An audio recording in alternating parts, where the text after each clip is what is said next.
DPW new hires. Number 7, special meeting schedule as requested by statewide insurance company. Items number 2, 3, 5, 8, 9, and 10 on your agenda were not discussed in executive session. They may be discussed at later dates, but they were not discussed. The minutes from executive session will be available at such time as the need for confidentiality no longer exists. Okay. Prayer. Moment of prayer and silence.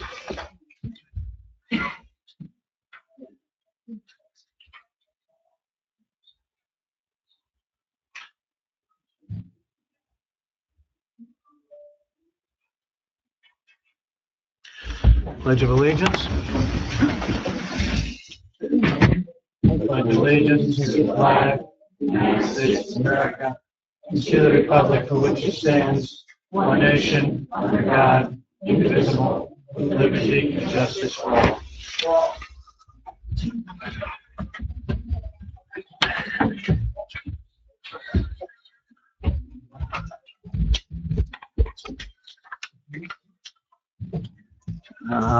Adequate notice of this meeting has been provided, indicating the time and place of the meeting in accordance with Chapter 231 of the Public Laws of 1975, by advertising a notice in the Star Gazette and the Express Times, and by posting a copy on the bulletin board in the municipal building. Roll call, please.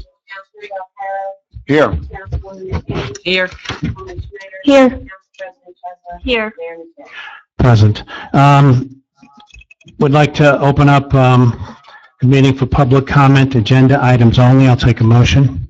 Motion. Second. Second. All in favor? Aye. Meeting is open for public comment, agenda items only. Sir?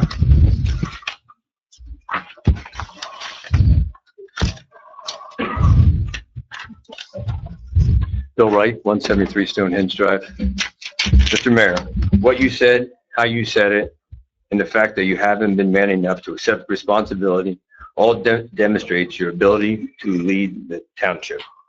You've shamed this committee, the community, and you've shamed yourself. Rather than put this township through the expense of a recall election, which is coming, you should do the right thing and simply step down immediately. Thank you for your comment. Marla?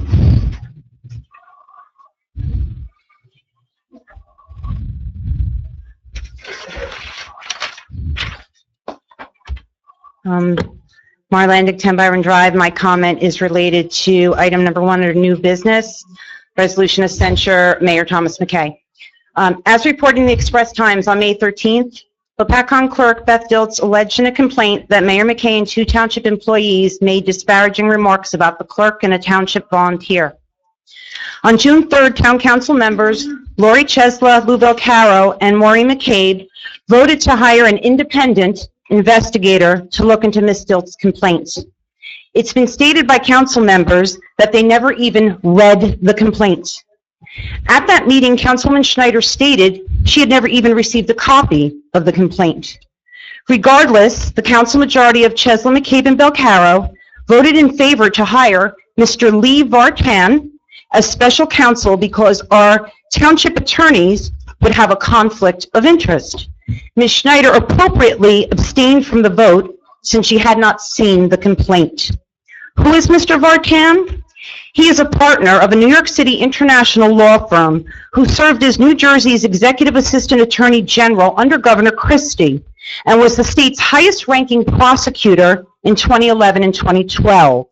Council majority agreed to hire this legal eagle at a rate of $250 an hour of taxpayer money to conduct this investigation. When I questioned the procedure used to hire Mr. Vartan, Council President Chesla offered that it was she who took the lead on finding the potential investigator and presented names to Council, which then selected Mr. Vartan. And all this without having ever read the complaint to supposedly keep her hands clean of the investigation. Not sure how going out and finding the investigator can be defined as keeping your hands clean of it, but whatever. When I asked at later meetings how Councilman Chesla came to find Mr. Vartan, since he didn't even have a practice in New Jersey, she stated that recommendations of appropriate attorneys were given to her, and then she presented them to council. When I pressed more for details on the selection process at last month's meeting, Ms. Chesla directed Township Attorney Katrina Campbell to answer my question. Ms. Campbell then stated that John Carbone provided the recommendations of potential attorneys to perform the independent investigation to Ms. Chesla. And here is where the problem lies.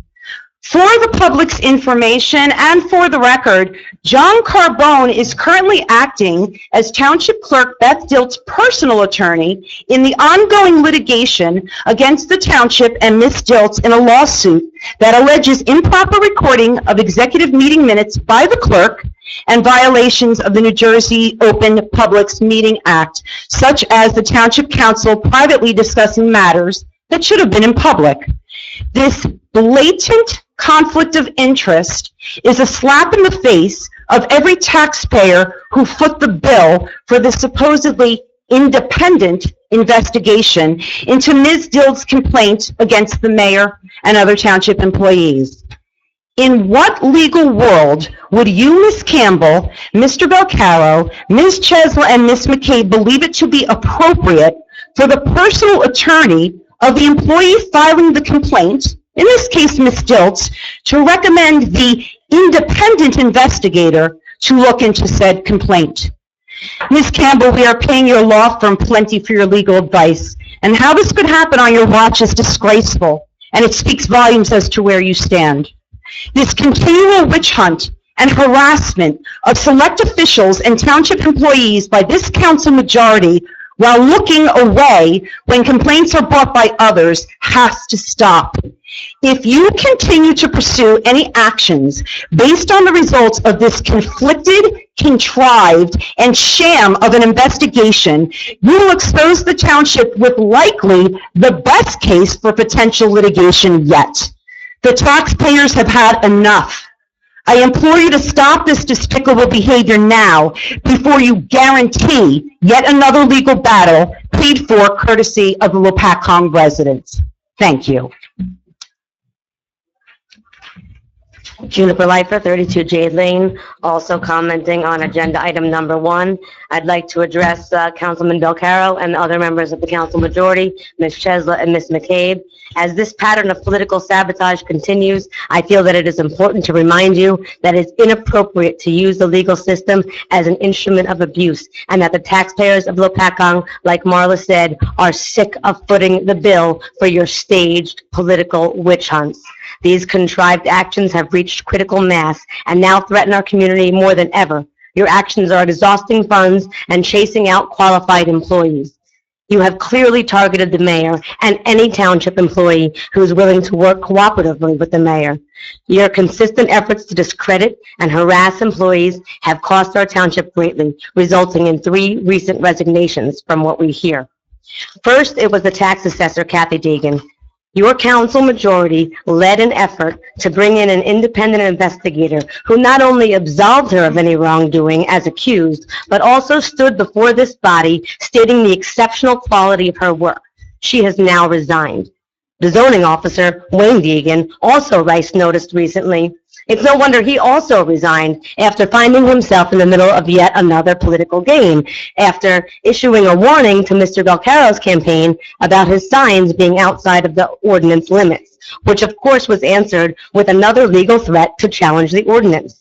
Then, Township CFO, who was hired with the promise that she would have a part-time employee to help her do her job, was also rice noticed over trivial matters and an expectation to complete all tasks without any help whatsoever. Her work with Mayor McKay and Councilwoman Schneider on the budget resulted in the lowest municipal tax increase in years.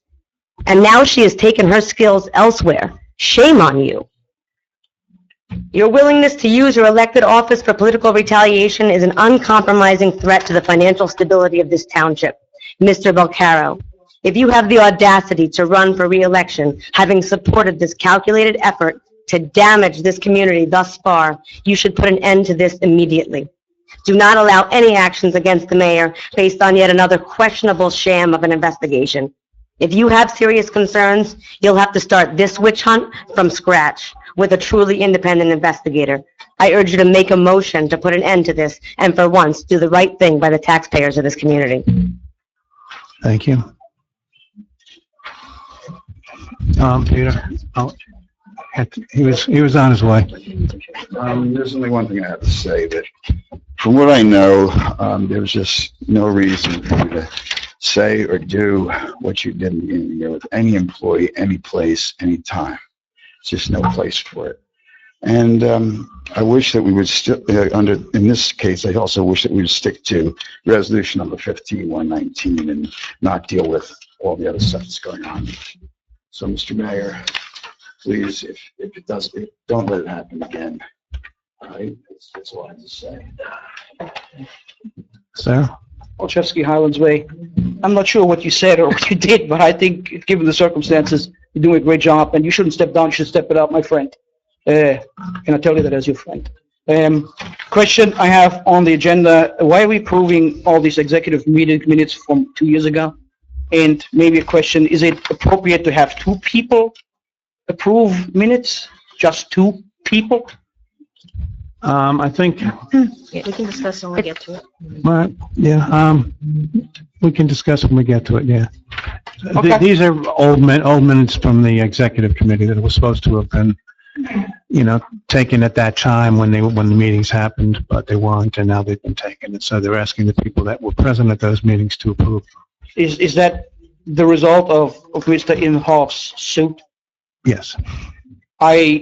If I remember proper, I mean, Joe was standing here and it was lectured by our former mayor as well as by Katrina, saying at the point in time, I think it was in December of last year, that we don't have to take executive meeting minutes. I understand it has been ruled now that we do have to take executive meeting minutes.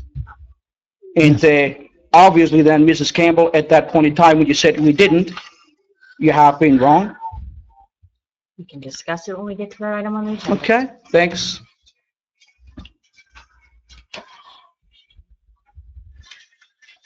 May I be heard now? Yes, sir.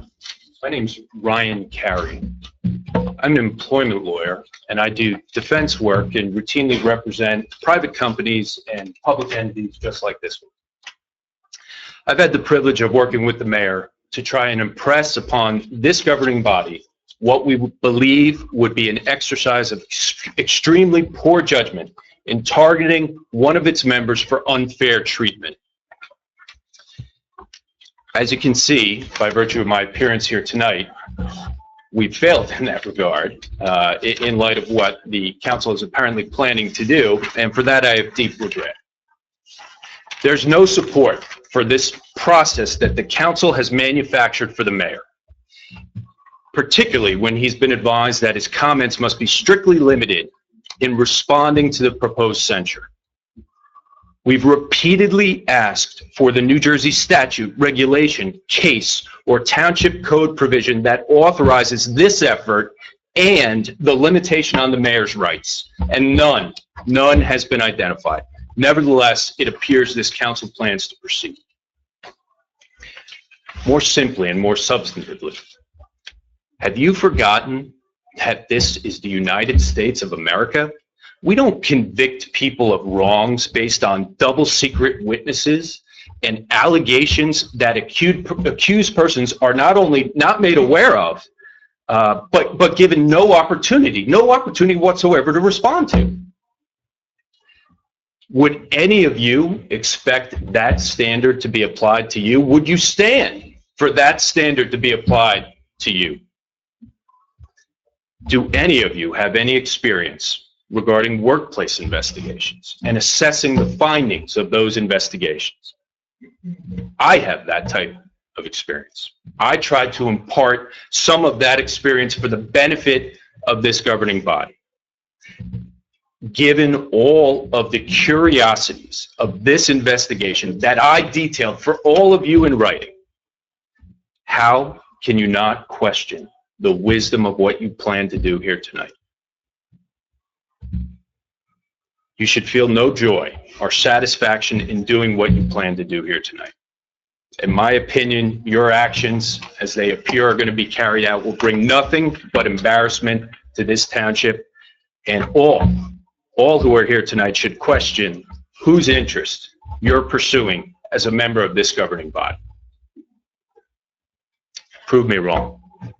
Do what's right, and what may be harder than what you're planning to do. Bring an immediate and complete end to this baseless attack on the mayor. I thank you for your time. Thank you.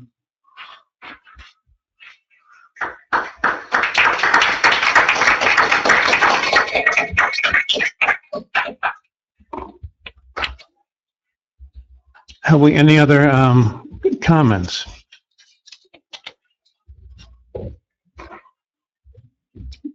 Is that a comment? No. Yeah. Come forth, please.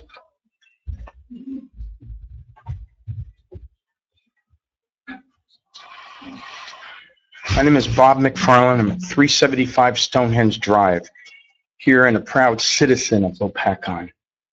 I just want you to know that you've created quite an embarrassment for me as a citizen of this township. You've treated people with disgrace, and quite honestly, I don't think it's right, and it shouldn't be stood for. You've embarrassed the office of mayor. You've embarrassed the council. You've worked to come at odds with what goes on in this township. Years have gone by and nothing like this has ever happened before, ever. And it's a disgrace. So I, for one, am not in support of what you stand for. Thank you. Thank you for your comment. What?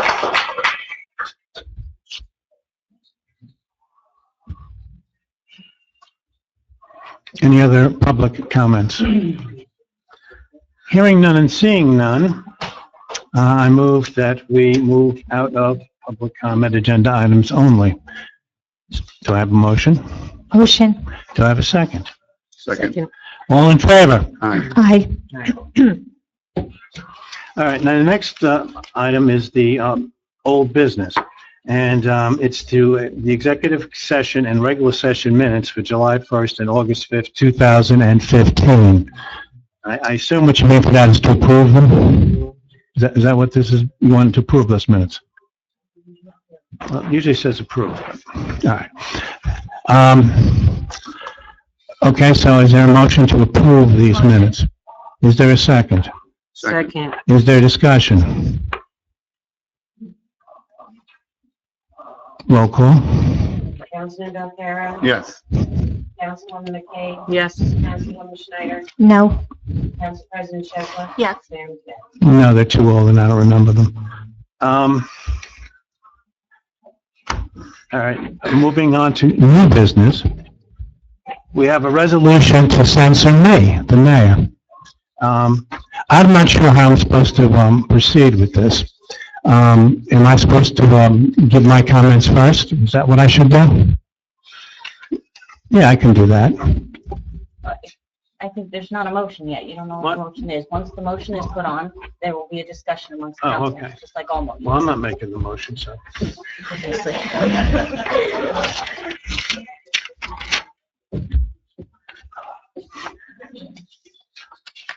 Do I read the resolution when I make the motion, or? It's your motion, yes. Yes, it's your motion. Okay, to make a motion for the resolution to censor Mayor Thomas M. McKay. This is a resolution of the Township of Lopatcong, County of Warren, State of New Jersey, to censor Mayor Thomas M. McKay for his derogatory, discriminatory, and harassing words and actions. Sure. Whereas the Township of Lopatcong is committed to the principles of equal employment opportunity and anti-discrimination as embodied in Title VII of the 1964 Civil Rights Act, the Equal Opportunity Act of 1972, and the New Jersey Law Against Discrimination.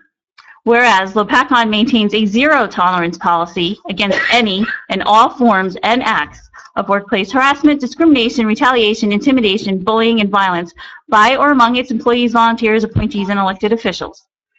And whereas Mayor Thomas M. McKay was found to have made derogatory, discriminatory, and harassing statements about a Lopatcong employee and a Lopatcong volunteer by calling them man-haters and by implying that they are homosexuals for reasons known only to Mayor McKay.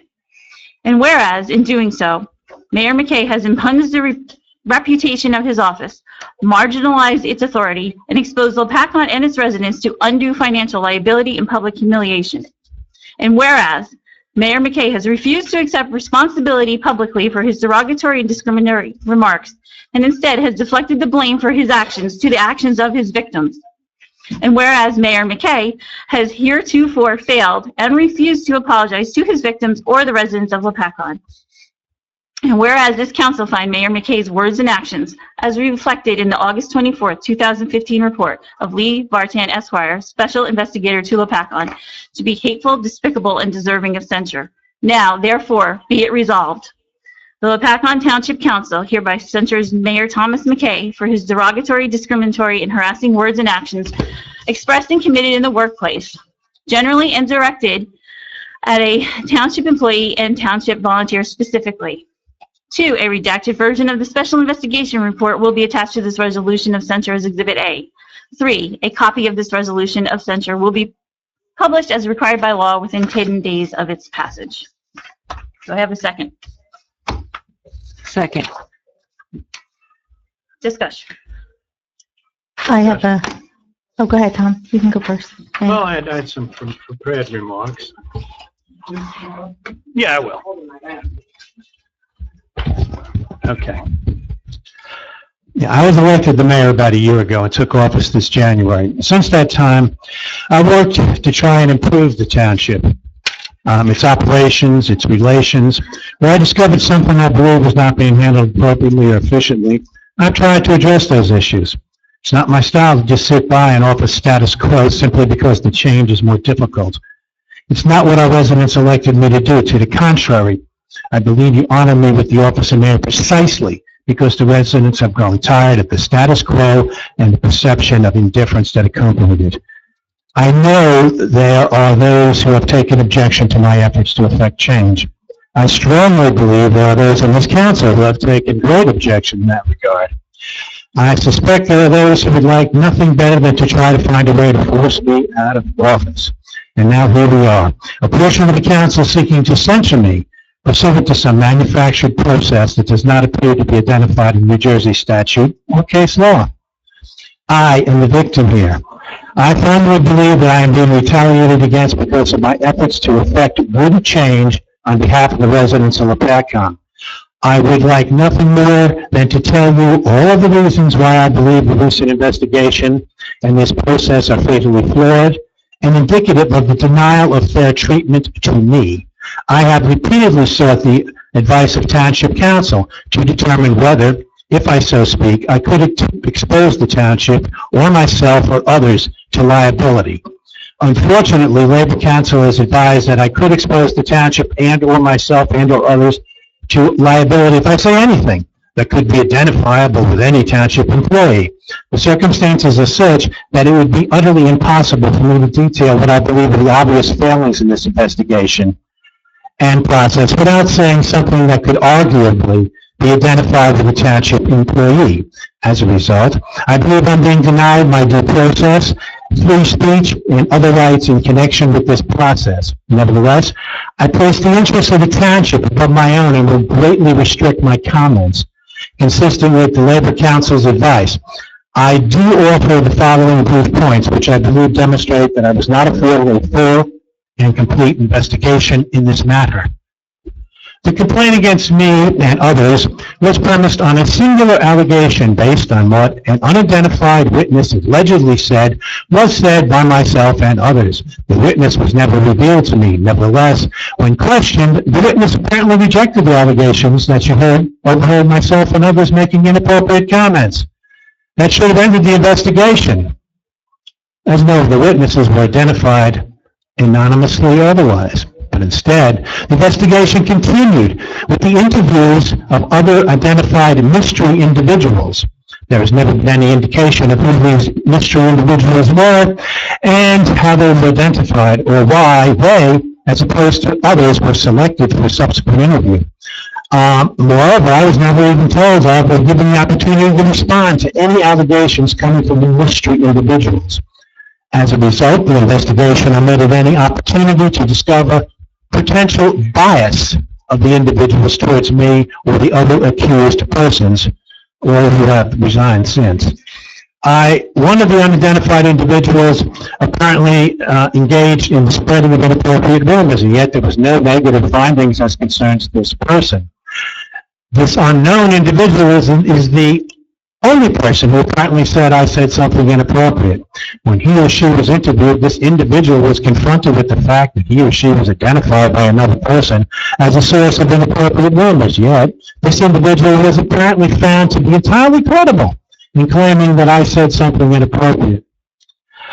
Several of the issues and concerns I raised in connection with the investigation do not appear to have been investigated at all. I expected such serious issues and events would be further examined as part of affording all parties a complete investigation. I have never been given an explanation as to why all these topics were not examined. The complainant's own lawyer apparently identified the investigator to be used to perform the investigation. What?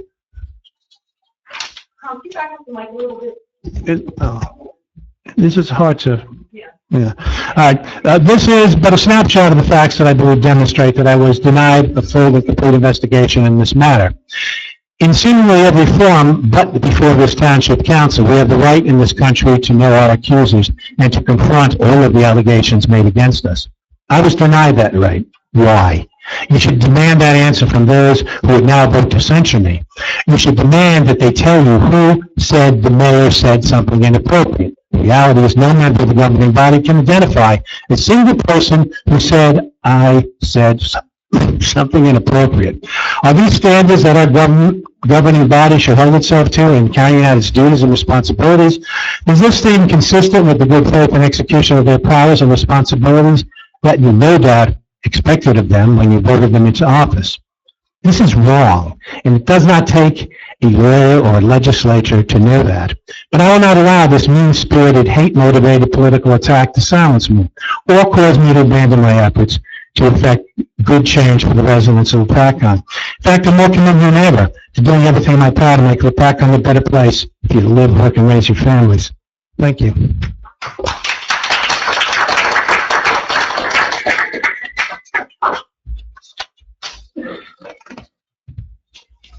My turn? Okay. I just want to say I just got this resolution this evening when I came in, so this is the first time I'm reading it. There are some things I'm not particularly happy with in here, but I won't go on with that.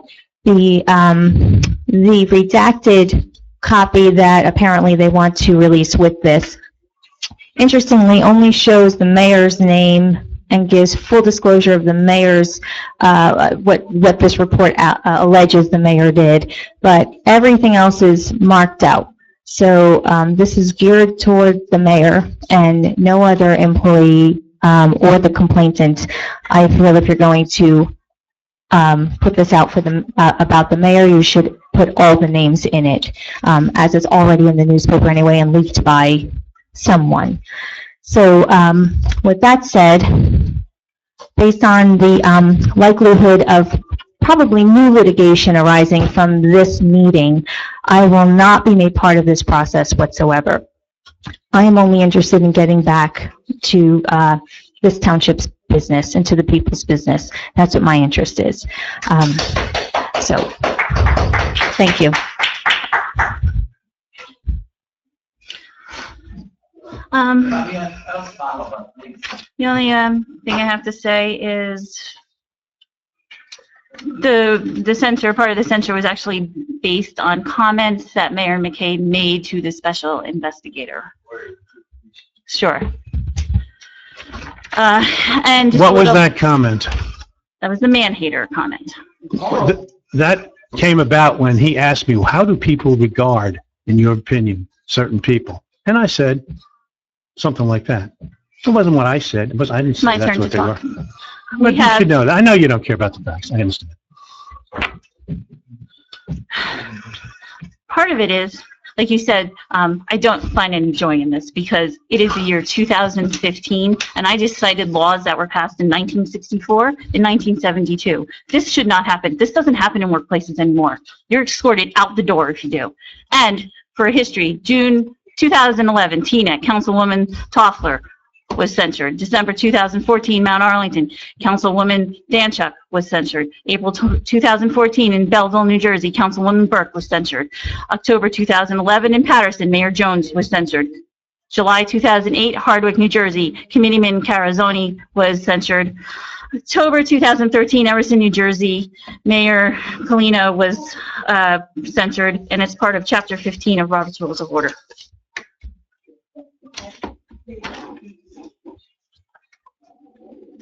Yes. May I No, speak on a no, couple of there's a motion on the floor. There is a motion on the floor. We're not taking any comments. Would I have a moment, could I have a moment after the motion, Council? Well, no, they're going to vote after the motion. You can have After there's the public comment at the end of the end. meeting. I was here last meeting, Come on. and the No, other attorney there's was public comment at the end was of the allowed meeting. comment after the matter was No, addressed. Could I have there's a the same motion on the courtesy? floor. Could I have the same courtesy? I think you should afford him the same It is not motion. appropriate under Robert's Rules of Order. Why was it appropriate last meeting? You allowed. There was not a motion on the floor at that point. Well, That But was after a- the motion, he's saying, he's asking for after the After the motion, let him say his piece. All right, but do your vote and screw me over, and then we'll go on. Are we going to be professional here? No, we're not. Okay, no comments from the public, please. Everybody- What?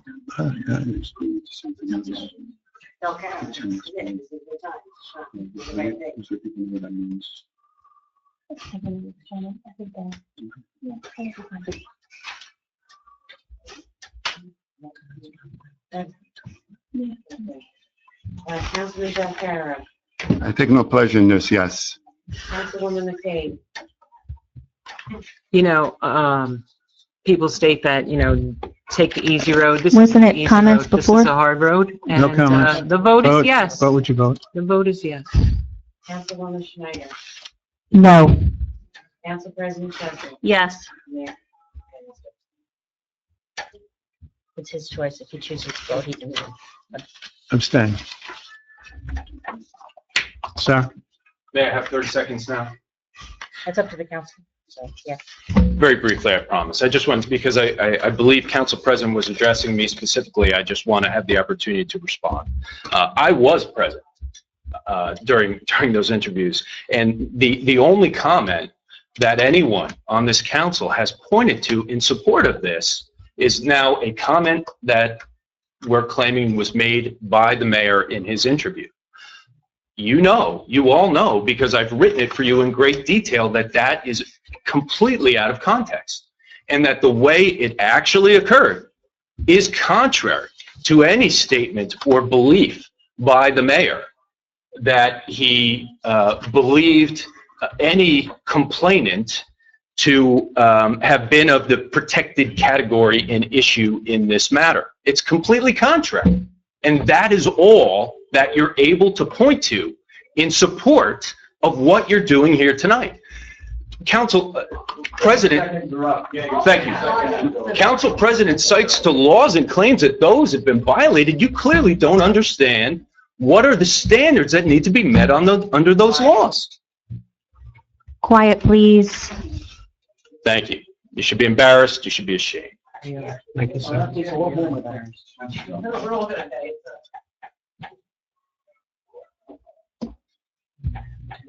Next item.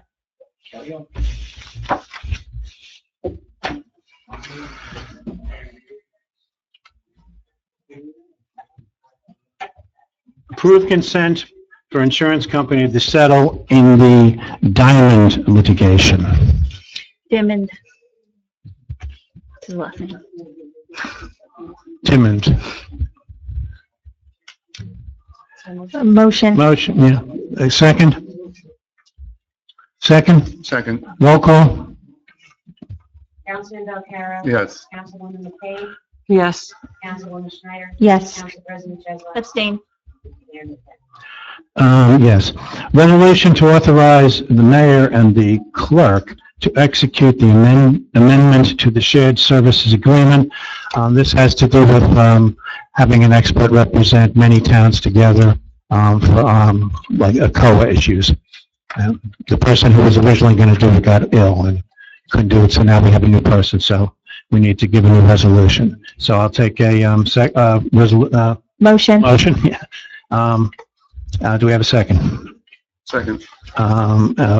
Anyone want to talk? No, I don't think so. Roll call. Councilman Belcarro? Yes. Councilwoman McKay? Yes. Councilwoman Schneider? Yes. Council President Chesler? Yes. Mayor McKay? Yes.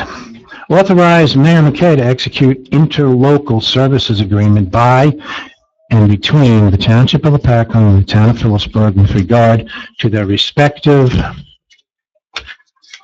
roles and responsibilities and contributions relating to the widening and traffic control improvements on Belvedere Road, mostly to do with the new entrance to the fantastic new high school.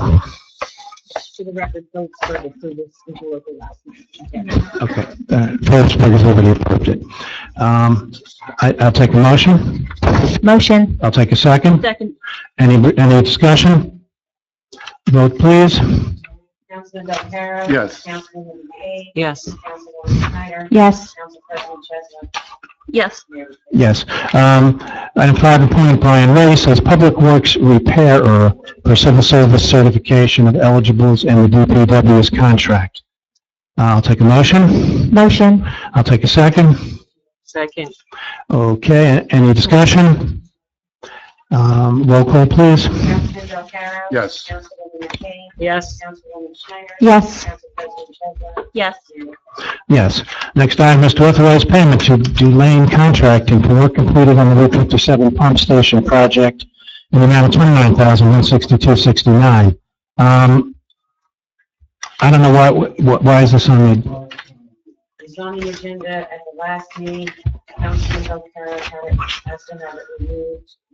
Wasn't sure, and it's relisted for payment tonight. I know. Mr. Booker, have you negotiated with the contractor concerning Baltimore Street paving?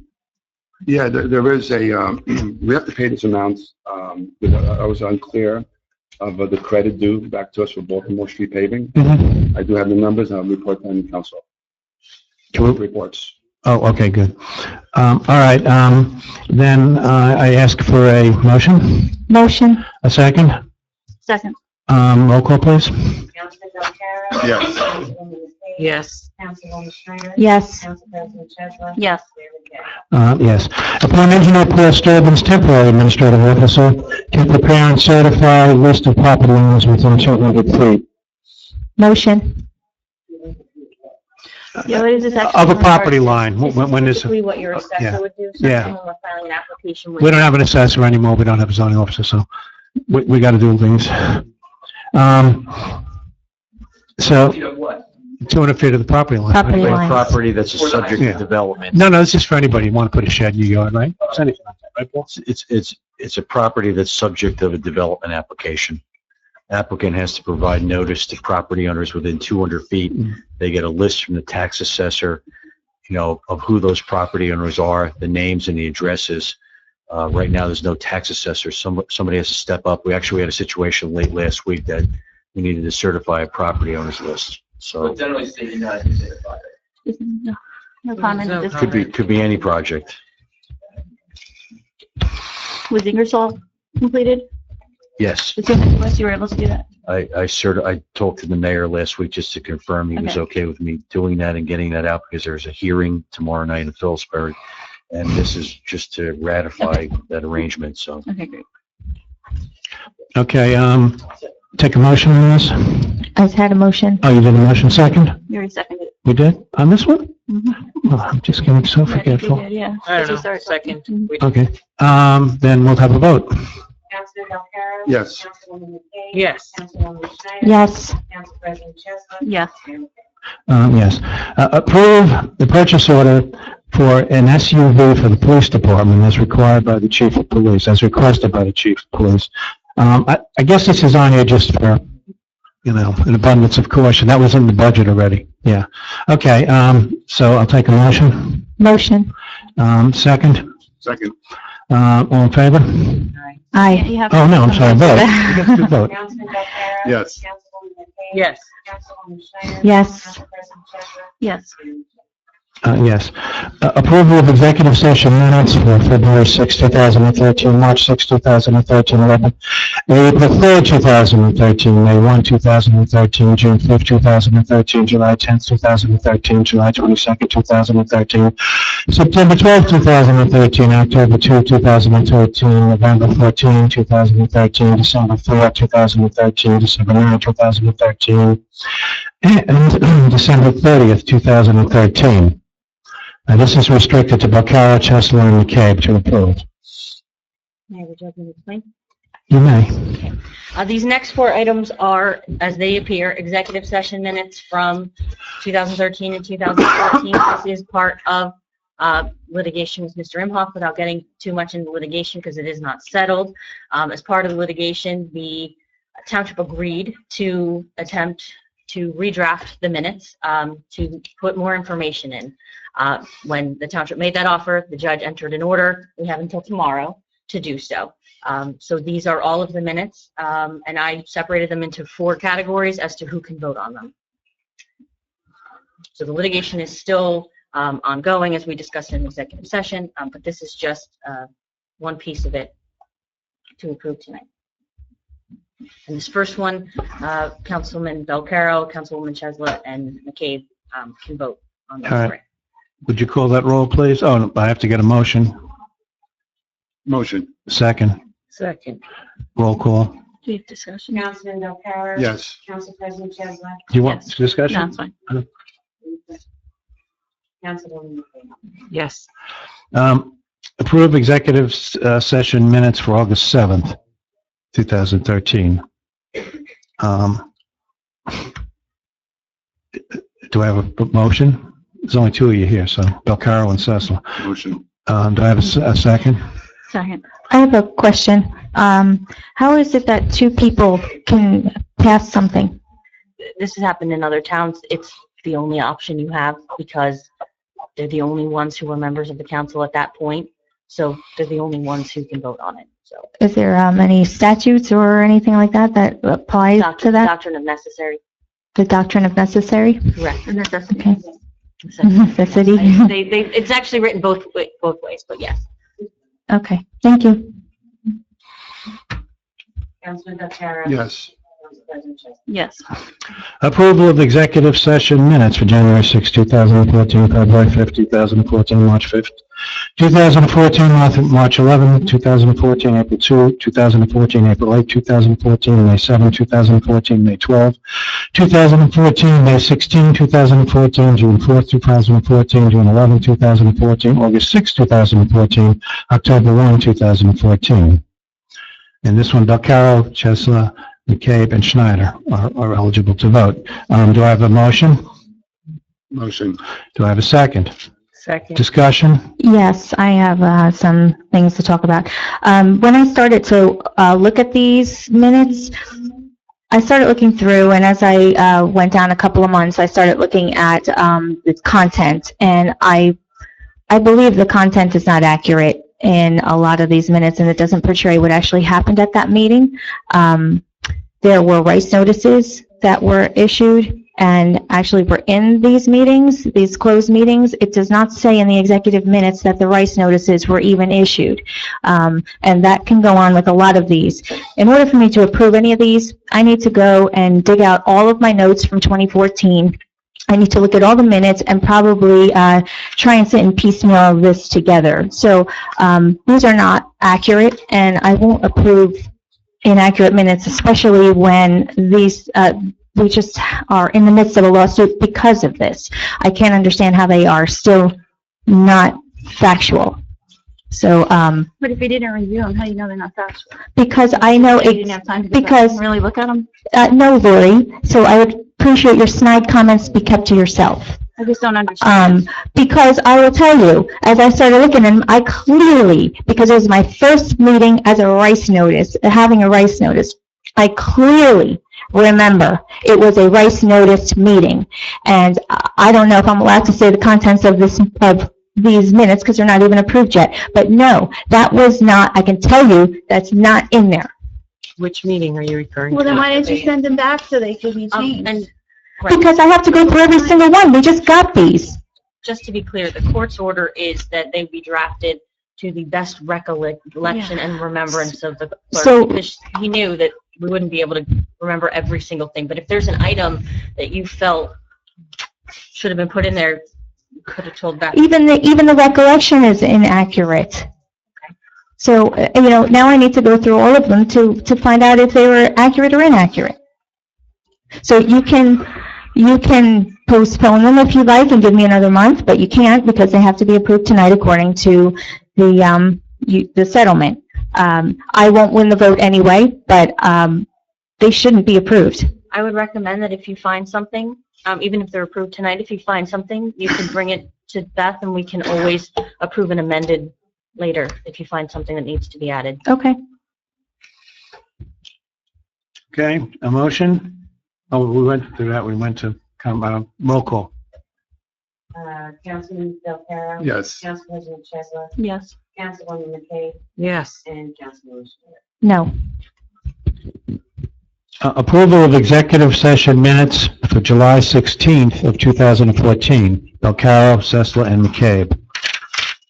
Motion? Motion. Second. Okay. Discussion? Roll call? Councilman Del Caro. Yes. Council President Chesler. Yes. Councilwoman. Yes. All right, 13, approval of the executive session minutes for meeting minutes for September 3, 2014. This is Chesler, McCabe, and Schneider. Do I have a motion? Motion. Second. Second. Discussion? Roll call. Councilman Del Caro. No, he's not on. I'm sorry. One. Council President Chesler. Yes. Councilwoman McKay. Yes. And Councilwoman. No. Okay, we're out of that. I wanted to add one small thing, and I had not an opportunity, it's very small, to appoint Gary Wolf as Class 3 in the Planning Board. Class 3. Why isn't that on the agenda? Because the agenda is so onerous. And I had discussed this with, but I didn't put it on, so. If you want, we'll put it on next time. It's a minor thing, but No, that's fine. I think he, I have no problem with it. Go ahead. all right. Item To the planning board, class Why didn't you make four. it number 16. Yeah, I'll make it 16, so we'll do it. Has this been discussed with the, It's just planning board, it says appointment. okay. Yeah, no, it's been discussed with Mr. Wolf. Okay, motion, Motion. second, Second. discussion, roll call, Councilman Del Caro. Yes. Councilwoman McKay. Yes. Councilwoman Schneider. Yes. Council President Chesler. Yes. yes. Discuss the 2015-2016 best practices checklist inventory worksheet. Okay, I guess I'll start that off. Please. The best practices checklist inventory worksheet is a worksheet provided by the state that you need to fill out. There's a lot of questions on there about your internal controls, your manuals, your policies, and what it does is it scores you and it tells you. Do you have something you'd like to say? You can come up and say it. Okay. It scores you, and what it does is it gives you funding. It tells you how much funding you're allowed, or what the state is willing to give you based on your score. So if you get a very high score, you're guaranteed 100% of the funding. If you receive something less than that, then the percentages go down.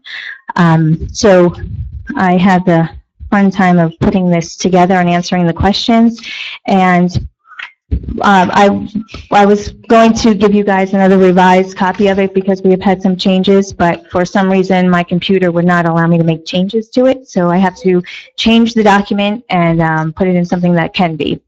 Unfortunately, I ran out of time to do that, but what I can tell you is right now, our score, there are some things on here that can be changed. We have to fill this. What we need to do is our obligation to talk about this tonight, have a little discussion here in the meeting. This form does not have to be submitted to the state until October 16th. I don't agree with that it has to be in October when it's asking you for about your year. You still have 2.5 months to, to implement policies, but that's the state. What we have is, right now, we have a score of about 33. There's 50 questions on the form, and it's scored based on how many yeses, how many nos, and then you've got some variables in there, some non-applicables, and things like that. So right now, we're at a 33, and that's still, there's some changes that need to be made on those 33. I still think that we could maybe get a little bit higher score, but it would require a lot of work on this township.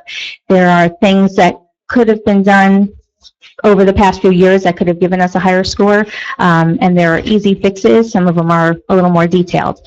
But we can get a higher score if we try a little bit harder, and maybe we can get some folks here to help me out. There is one item on there that I would like to get council's approval on. One of the questions was, do we have a prompt payment law? We do have a prompt payment law in paying our bills to our vendors. What it does not say is for construction-related contracts. And that's what the question on the form is asking, if you have that. We should have a written policy on it, but we don't.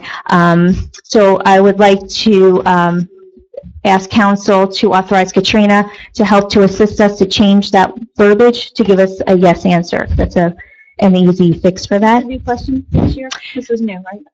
25, Yeah, I can tell you. last It wasn't on last year's. I have last year's. That it was, but it wasn't on last. No. A lot of times, just to interrupt slightly, Yeah. this is what the state, what they think is a good idea. So one year was you shouldn't have longevity. So that was the new question of the year. And then everyone was scrambling around to change that so they could answer yes to that question. And that's the point. That's what they want. Mm-hmm. This is their stick, is if you don't get enough things of what this year we think is important, we'll take some of your state aid. So every year, these questions are different. So that's a policy that you maybe should have had, but now the state's saying you should have it. Right. So it's not necessarily like every year we've been answering no to this question. It's a new question, but every year there's new questions. But that one's an easy fix. Yeah, there's a lot of I think there were 5 new questions this year. The rest are all from prior years. They keep putting the same questions on time after time. And I was starting to look back at last year's form to see what we filled out, because I did not fill this form out last year. And I noticed, unfortunately, I believe we've answered a lot of questions incorrectly. And I am going to do a lot more work on this, because I'm not going to put my name on this with incorrect answers, and the 2014 worksheet definitely has some answers we sent to the state that are absolutely incorrect. I believe that. So, Correct these answers? Are we going to get this number up? Because I know we've been all working today trying to get some of these up, because a lot of them are easy fixes. yeah, and that's what the fixes. I added those in, and we still have a And it only went 33. up one then. What? Because the old one you gave said it was a score of 32, and if you said it was just 33, that means you only changed one. Well, no, some of them changed to no answers today, when Beth and I had worked on some, and I asked Katrina. Some of them changed to no's that we thought were yes, that I thought was a yes, and it was a no. So there are a lot of changes made today. So with saying yes to some of those, turning them from a no to a yes and a yes to a no, we're at 33. We won't get 100% funding. What we need for 100% funding is to have answered 41 or more. 41 to 50 would be 100%. Right now, we're at 80%. So we are losing 20% funding this year on a lot of a lot of these things should have already been put in place, and we've answered them for a few years now with a yes answer, and they should have been a no Send answer. us an updated spreadsheet so we can take a look at it and do an analysis too. Yeah, Maybe we can absolutely. Get it up. Okay, thank you. Yeah, absolutely. If there's some documentation, if you can show me proof and documentation, I'll absolutely change it to a yes.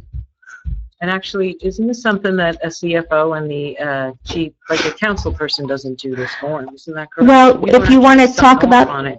if you want to talk about that, Maureen, we can rice notice the employees, because I will not be put in a situation right now where a lawsuit could occur.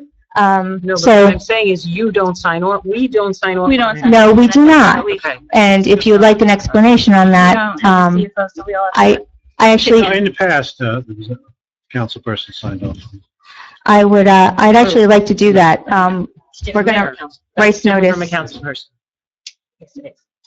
we're gonna rice note, I would like to rice notice the clerk for next meeting so we can have a discussion on this. Because we do need to, there's been a lot of going back and forth on who's responsible for doing this. It seems like we've all, I've received the same answer from many people, and it's certainly not supposed to be me that's doing it, and it's not supposed to be the mayor that's doing it. So, before I go into anything else, we'll just rice notice, I'd like to rice notice the clerk and, for next meeting, so we can discuss this and figure out what our job roles and responsibilities are here. Is there a need to do a rice notice for that? Can Well, if you want to talk about employees, don't you need a rice notice? No, I don't want to talk about employees. We need. Well, we need to talk about employees because that's what this is based on, Maureen. Only if we want to talk about their performance when you rice. Right, so I would like to do that. This is a worksheet that needs to be worked on in conjunction with the either CFO, if we're getting a temporary one, or the mayor, No. or the clerk. I'm not. Right, or the clerk. We're determining that someone has some issues with their work product. This is something that should be. Exactly what I'm trying to tell you. So I would like to rice notice the clerk for next meeting. So I can say things freely without fear of another lawsuit being put on the town. I disagree, your reason for rice notice. But we can vote. It's fine. You disagree. Okay, Maureen, so, we don't have any job descriptions anyway, so you want to continue down that path of having no job descriptions, and this place is in turmoil because nobody knows what each other are doing, because there's no definition of it? I just know that you're not supposed to be doing it. That's what I know. Okay, well, then we can get no funding. Would you like that? It needs to be worked on by our CFO, Donna. You understand? Oh, well, we don't have a Not our CFO. mayor. Last year, we had our mayor and our CFO doing this. Yeah, and I can tell you right now, the mayor is not supposed to be doing this. Okay, well, what about our clerk and our temporary CFO? Absolutely, which is why I'd like to rice notice, because Maureen, you have not been here this week, and you have not been part of Which is most of the irrelevant. conversation. Go ahead, Donna. I'm asking for a rice notice for next month. About the rice notice? Council wants to send a rice notice, they can. Is it not appropriate given the circumstances? If someone wants to discuss someone's job performance, we should rice notice it. If other members of council feel that It's not, discuss it, there's no, this is not about being negative, it's about getting roles and responsibilities. That's what we're trying to avoid is lawsuits. appropriate for rice notice. Thank you. Whether other members of council want to have that discussion is not. So are you, so a rice notice has to be a vote and a majority vote? I don't think so. No, How do you just- ever just get that anything done employees here? in here, they were rice notice, and I didn't know about it. Those on their Didn't own. know about it. They didn't know about it. Those employees asked to be here, and she sent that as a safe, She, d- and she told. yeah, everyone she about it. did, she did. I didn't know about it. She did. We knew about those rice notices, but it was not a council vote. Nobody voted on it. That was different because those employees asked to be in executive session. They asked to be here, and I recommended you send them a piece of paper just acknowledging that they asked to be here. And if you look, that rice notice was very different than most of the rice notices you sent. I didn't see it, so I don't know what they all look like. I've never seen one. So, I would like to get to the bottom of issues and get a clear definition of what needs to be done here and what doesn't. So we are not put in this situation again where a council person is filling this out that shouldn't, because I don't want to lose 100% of our funding. This was, well, I'm not going to talk about that because this is, again, is going to be the same situation. I will not bring this stuff up here.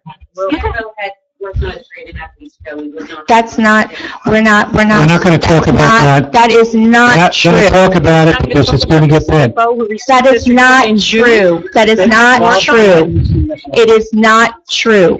Look, we're not going to talk about it. That's it, because we'll get sued. So just make the, I'd like to make a motion to rice notice the clerk for next month's meeting so we can discuss this. second, I don't find a problem with that. discussion, Yes. roll call. Okay. Councilman Belcarro? Yes. Councilwoman McKay? No. Councilwoman Schneider? Yes, Council President Chesler? Yes. Yes. thank you. In any case, we're still working hard for the next 2 weeks to reverse some of these no's to get them yeses. Do I want us to lose 100%? Absolutely not. But if we can at least maintain 80% this year and know that next year we need to do a better job in order to get the 100%, that's what my goal is. So,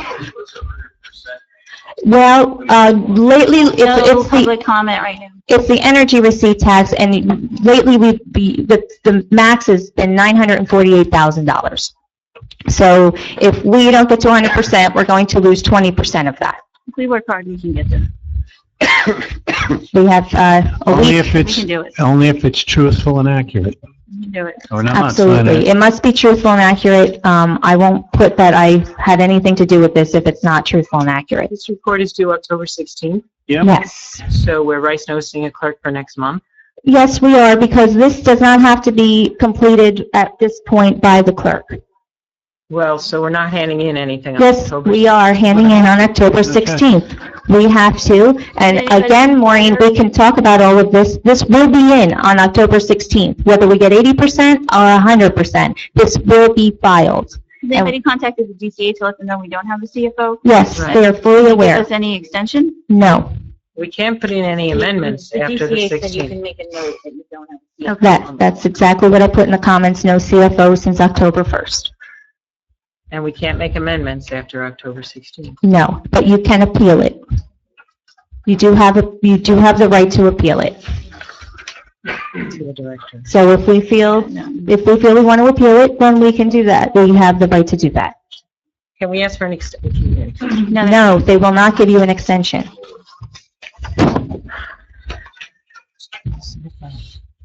It's not Okay. because of the CFO. Are you done? Someone didn't. Yes, I believe that's all we need to do is discuss that. Do we need to ask?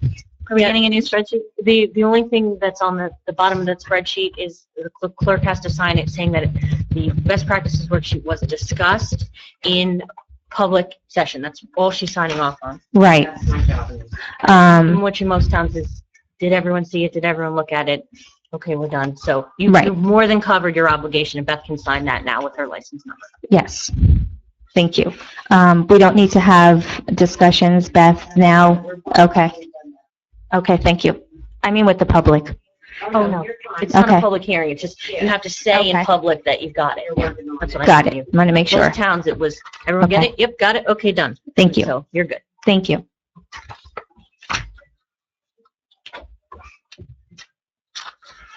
Okay. Discussion on the sale of the fire truck. Let's see, the fire truck. Initially, we attempted to try to sell the fire truck with a broker, but then we were told that we couldn't use a broker because the fire truck was, although used by an independent fire company, it was not titled in the name of the fire company. So then we had to revert to using the state-approved auction website. And we've had it on there a couple of times, 3 times, I think, for different prices. We haven't sold it yet. I want to put it back on again. Apparently, we have to advertise it each time, and that always takes like a month or something. It seems like a long time, 2 weeks. So we're going to put it back on. Oxford, the reason why I had this put on here is because Oxford would still like it. I'm sure they would for free. Yeah. I think we should, it's not free, they offered money for it, I think we should. $6,000? Yeah, compared to the zero that we've received. We haven't sold it yet. I was at a public. You're not meeting, gonna. They said they may not even still want He it. called me like 2 weeks ago. I mean, I think it's worth reaching out to them because it's going to be bad weather now and it's not in a garage. I think we need to sell it. And they're not selling. I've been watching them all the time. They're not selling for the amount you're putting on there. And it won't. We've been advised of that, and I think we've let that experiment run its course, and it's been up since when? May? June? It's now October. So I think we need to make a decision and get rid of the liability, sell it to the town that wants it, and take care of the issue. For what, $3,000? 6,000 was the offer. That was for 2 trucks. How much for one? No, that was for the one. It was for 2. Reach out to him. It was for the box truck as well. Well, I think we need to reach out to them and get it done, and stop advertising on a website that has been useless to us, wasting our time and our money, and we're losing You opportunities. don't spend any money having it on there. We're losing money by having it on there, How are we losing money, Maureen? because we can sell it and They have wanna money. pay a higher You want to price. sell that truck for 6,000. I want to keep it on the website Pay a 2 higher more price. times. They want to Right. pay us 20 for it. You had You've your gotten fire no chief offers. and another fire professional tell you that price is outrageous. We've had the fire come in here and tell us. And it's But a $500,000 fire snowing. truck wasn't outrageous. But it's going to start snowing, and it's going to be outside. I think you're wasting our time, just sell it. We'll sell it. Look, you can outvote me. My recommendation is we try and sell it 2 more shots at the, on the website. If it doesn't sell then we can consider, giving it to charity. No, so. That was great. rude too, since when is Oxford a charity? I disagree. What? You want to sell for $6,000? That's, well, Yeah, that's what that and it's another sold truck. for. That- That offer's better than any you've received. Right, because we've been asking a lot more. Yeah, Let's which bring you're it down. not going to. Mayor, how much is it to sell right now? It's not listed at the moment. I want to put it back up at 25. For 25,000. Yeah. And then again at 15. If it doesn't go after that, let it go. Do So what you you want want with to it. put up one more month? Not if 25 is too high. It's gonna take How too much long. time, You should how get it much off our time books. do you want to put it, to advertise for 25,000? The auctions last 2 weeks. It has to get advertised. When we advertise, do we put the price of what it is each time, and that's why we have to advertise? No, we don't. Not in the advertisement. It doesn't have the amount. I don't know why we advertise each time. But if there's no We look at price, the amount. Minimum, and the cost to advertise. There's no amount on the advertisements. Okay, I guess, on the website. Yeah, you put them in. On the website, but not not on when the we advertisement. So why are we advertise, waiting why each are we time to advertise? advertising? We could just run it through the website and it would have been done already. so you want to sell for 25,000? And then we'll try 15, and then if not, we'll give it, you can So give how it much to, time are we looking at here? it's 2 weeks for each auction. So 1 month, Well, maybe 1 month, there's some days in between because you have to redo it and everything. okay, but, so sometime in, say, early November, mid-November. say the end of the year, by the end of the year. Well, if you say 2 weeks for No, it's one, not and 2 gonna weeks be for 2 another, weeks. a lot. They'll take it. Gives you a time frame. Okay. It's like 2 weeks, I think. It's up for 2 weeks. 2 weeks, right? 2 weeks, yeah. All right, And if listen, it doesn't sell, then we gotta re-advertise it. okay. And we've been doing this since May. We've been Well, doing this Where- dance. Is there a statute or something that says we have to advertise for that? Do we know the number, the statute? Local lands and buildings law. Local lands and buildings law requires.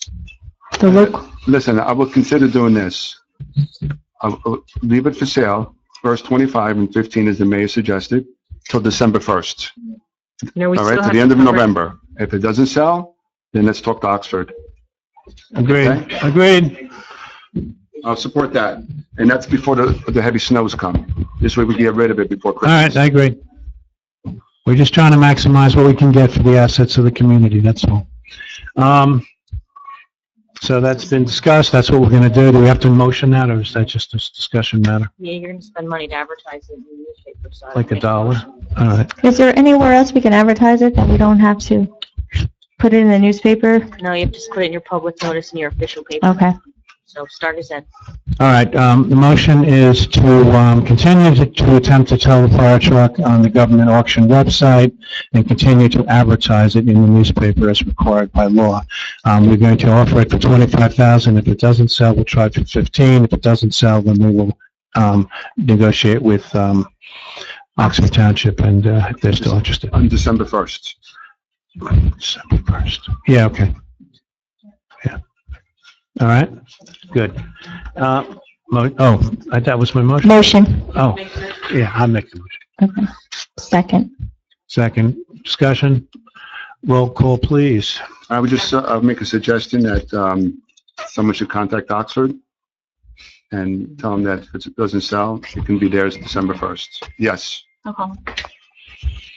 Councilwoman McKay? No. Councilwoman Schneider? Yes. Council President Chesler? No. Mayor McKay? Yes. Okay, we have a consent agenda. I think that's next. Yes. There are 7 items on the consent agenda. But I think we have other things. Don't we have that resolution for the DPW? Wednesday.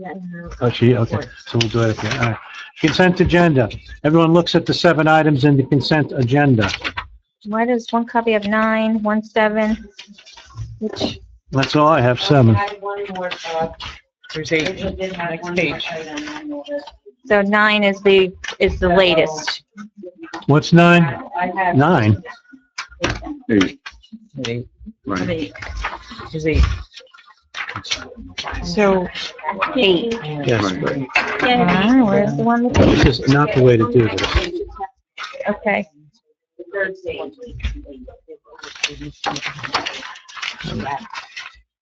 All right. Hey, Beth, can I make a suggestion for next Okay. meeting? Can you staple the agenda so everybody doesn't lose it? I think maybe we should discuss number 5, because I know that's been a bone of contention with some employees here. Is that right, Donna? I'm sorry, I didn't hear you. Tax overpayment? Well, I don't know which number 5 we have. The holiday schedule. 6, number 6. That's number 6. Do we have the holiday schedule copy? It's in here. It's in your packet. Was it in the first packet that we got? I think we emailed it to Yes. everyone. No. It's in the one we just got tonight. So I haven't looked at it yet. All right, I gotta look at it. It's only July. Oh, just of this year? Yeah. Okay. Yes. All right, it says for Wednesday, November 5th, November 25th, a 3 p.m. early quit. DPW leaves at 1. Then Thanksgiving is a holiday. We're Okay, closed I need to find Thursday, this. December 24th. We're closed Christmas Day. We're closed Thursday, December 31st, and we're closed New Year's Day. That's the... Did you see it, Donna? No. Oh, here you go. Thank you. I believe there's been a problem that some departments don't get these hours because they're on shifts or something, and they are upset when others do, so. Yeah, if that is the case. Well, I don't want to say without having the department notified, and I don't, that wouldn't be right. Been doing this for years and Right, they don't, because it is never well received. I raised it last year and it was not well received. These departments that have our contractual bargaining unit, Well, I don't even want to say that, because then you're just giving it away. they have their own separate rights that are different and apart from. Oh, right, but that's not the only. I won't say that, because that's not what I'm saying. You know, I have a problem with this because we just had the CFO Rossetti here last month being accused of stealing company time while she was taking a lunch. And you said they are here, this council said they are here to service the employee, to the residents. You should be here to service the residents. And this is not servicing the residents. There, you know, you're saying that she was stealing company time. Last year, you accused another employee of stealing company time 2.5 hours. Unrelated issues. No, it's not, because no, this is not a holiday. Thanksgiving's the holiday. Wednesday is not the holiday. The day before Labor Day is not the holiday. Labor Day is the holiday. You get the holiday off. I don't understand why we should be allowing employees to leave early. If you want to leave early, then take personal time or vacation time. But I don't feel, Well, then there needs to be a schedule. Then each I disagree. department has You to know take what? You have turns. employees that work hard here all year long, Donna. This is 2 lousy hours. You Where are you? race notice an employee for thousands of dollars to sit here and say that they took 2.5 hours of company time. I didn't say 2, I think the number. No, that was last year with That's a Mr. separate Dagan. topic. That was Mr. Dagan last year, Lorraine Rossetti this year, and it's okay to give everyone this. I don't feel it's right. If you want to leave early, you take your own time and you do it on a Disagree. schedule. That is not fair. You condemn people for doing that, when they were taking a lunch. No, Donna, coming you're back. comparing 2 separate. Oh, I It's a certainly am not. schedule. This is the And again, we have same. employees that work very hard at this township. Absolutely. So you're accusing Lorraine and Wayne of not working I'm hard? not talking about them. I'm That's- talking about a holiday schedule. That's, so you're stop very changing the subject. contradicted. No, you are very contradicted in this. Yeah, you are putting words in my mouth as well. So let's stay back on the holiday schedule. Right, and I don't feel that there should be an early quit time. I feel that the residents are paying these employees to be here on the time given. I don't feel we should be giving away hours. Yes, everyone works hard. No one is discounting the working hard. Everyone we know here works hard. But that doesn't give us the right to, every holiday, letting people go early. Never worked in a company, have you? Yes, I have, Maureen. Did you go And, home early? should I sue you, Maureen, for accusing me of not working? You can't do each other. Come on. Yeah, try, you Let's know. go. Stop. Right, exactly. And we don't need comments from the audience. I don't feel this is right. I think I they don't want you feel to this move is on. right. if All right, they well, think- let's pull this one out. No, I don't want to pull it out. Let's make. I want to pull it out. I think it needs to be discussed further. Yeah. These holidays are coming up. Discussion, you can do it. I would recommend you do it just separately, just so you're clear. We'll pull it out, and then we'll vote on the consent agenda first. All right? Motion to accept the consent agenda absent the holiday schedule item. Do I have a motion? Motion. All right, let's get a second. Second. All in favor? Aye. Oh, no, we have to, yeah, it's roll call. Money.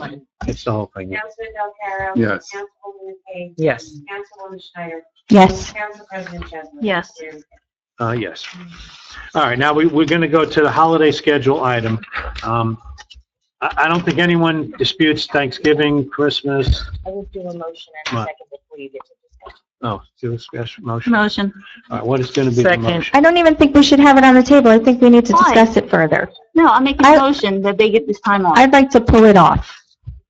No, we made a motion and a second is on the table. There's no second. I made the second. I made the motion, she made the second. Now you can discuss. Now I can discuss it. No, just let it go to vote. Yeah. Right. Like everyone to get the same treatment, that's all. I find it funny how before they would ask you, the mayor, for that decision. And now because you have said no to that, now they're putting it here for council to vote. I find that very disturbing. It's always been the mayor's decision, and now they're taking that away from you. Oh, they like doing that. Makes them feel important. Now, let's have a roll call. Let's see, what are we doing in this? I would do a roll call. Do a roll call vote. Councilman Delcaro. This has been a past practice, and what I see right now is happening is a retaliation No, it's against not. our employees. That's all. There's nothing short of that. Oh, my Okay. goodness. I mean, it's been a past practice. All right? There's no comments from the audience. And you know that. Yes, I would just say your vote then. Yes or no? yes. Councilwoman McKay. Yes. Councilwoman Schneider. Absolutely not. Council President Chesler. Yes. Only if we work something out where this other mystery department gets equal treatment. I believe we So- do. You have to vote. Yes or no? Yes or no? Discussion. No comments. You know, you want to yell at one person for no comments. Everyone should be No. quiet. No comments. Exactly. Okay, we're going to go to, People who know. Robert's rules moving is to on be to council quiet. reports. Maureen, would you like to give the first council report? Okay, LAA had a meeting this past month. They are still working on their, 501c3, and getting their paperwork together and the necessary steps to be taken. Let's see, buildings and grounds. Brian has interviewed some potential employees for full-time, part-time positions. We're going to discuss that a little further on the road, but we are looking to actually hire a full-timer. Also this past month, we had a Service Electric in here. That was our required meeting to have. It's the only cable company that services the area, and despite whatever your complaints are, they're actually one of the only ones that service us, that want to service us. So I guess we got to be happy we have something. Also, let's see, there was one other. Oh, as far as our, the thing that Lou and I were put on the committee to look at this high school access through Lopatcong Park. Lou and I were discussing some things, and he had spoken to some parties, and maybe he can, jump in a minute. And I spoke to our insurance. I think we still need to speak to some more relevant parties on this issue. And again, this issue is that allowing, when new school opens, allowing people to come in through the Lopat Park so that they would have access by that gate that's over by the football field. So it's creating mixed reviews, because now we will have to maintain that park in the winter. And my comment last meeting about, Brian not, having another road to plow, it shouldn't be misinterpreted that he doesn't want to plow it. Brian, as we all know, will do anything and everything that has to be done for this township, but again, it's more work. And the time taken to do that will then take away from all of us, our streets being done. So when you want to get out to drop your kid off, they may still actually have to be working on that to get that sidewalk and walkway cleared to allow that access. In addition, the cost and the expense. Now we're going to need salting, we're going to need plowing. So I think that's an issue that has to be examined a little further. I don't think it's something we should jump into right away. Additionally, it's my understanding the high school may be, and they're still deciding, to allow a drop-off. So if that's the case, then there won't be any need for an access through Lopat. Paul has relayed that there is actually in the drawings and the schematics a place for drop-off and pick-up. So we may not have to get involved. And again, I don't think it's something we need to discuss and make a decision right away. I think the best course of action would be let that high school open up, and let's see how things kind of pan out and see what, if it's necessary that we help, then maybe we should re-examine it then. But to make a decision ahead of time, I think would be, we really would be just too early to do that decision. Didn't you dissolve that committee? We already gave the information to the So then there is. high school, and there was no need for the committee, but What's the question? she asked if I had asked, I told you guys I already gave that to the information to the high school when I was at one of the meetings and Paul was there. I gave him the thought about putting the man gate there, and it was discussed. I'm sorry that you don't support that. I really think it's for the greatest safety of our kids, but you do what you want. You got 3 votes. No, you know what? Don't speak like in that tone to me. I'm trying to have a discussion here, and it's not you do what you want. I thought you dissolved that committee, Tom. You appointed the committee, and then I saw the email you dissolved this committee. All the committee in an email? I can appoint a committee.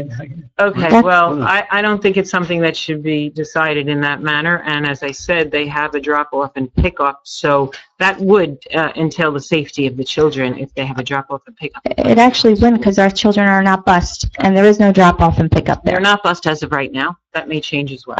With what? There's no funding. Well, again, I don't think They're not busing to the high school? That's, the rumor is that Okay, I Lopat was won't gonna be say. busing to Lopat. I think they have to by law. Well, you dissolved I the think by committee, law they Tom. You have should to. That's why entertain. I dissolve the committee, they do what they want, so.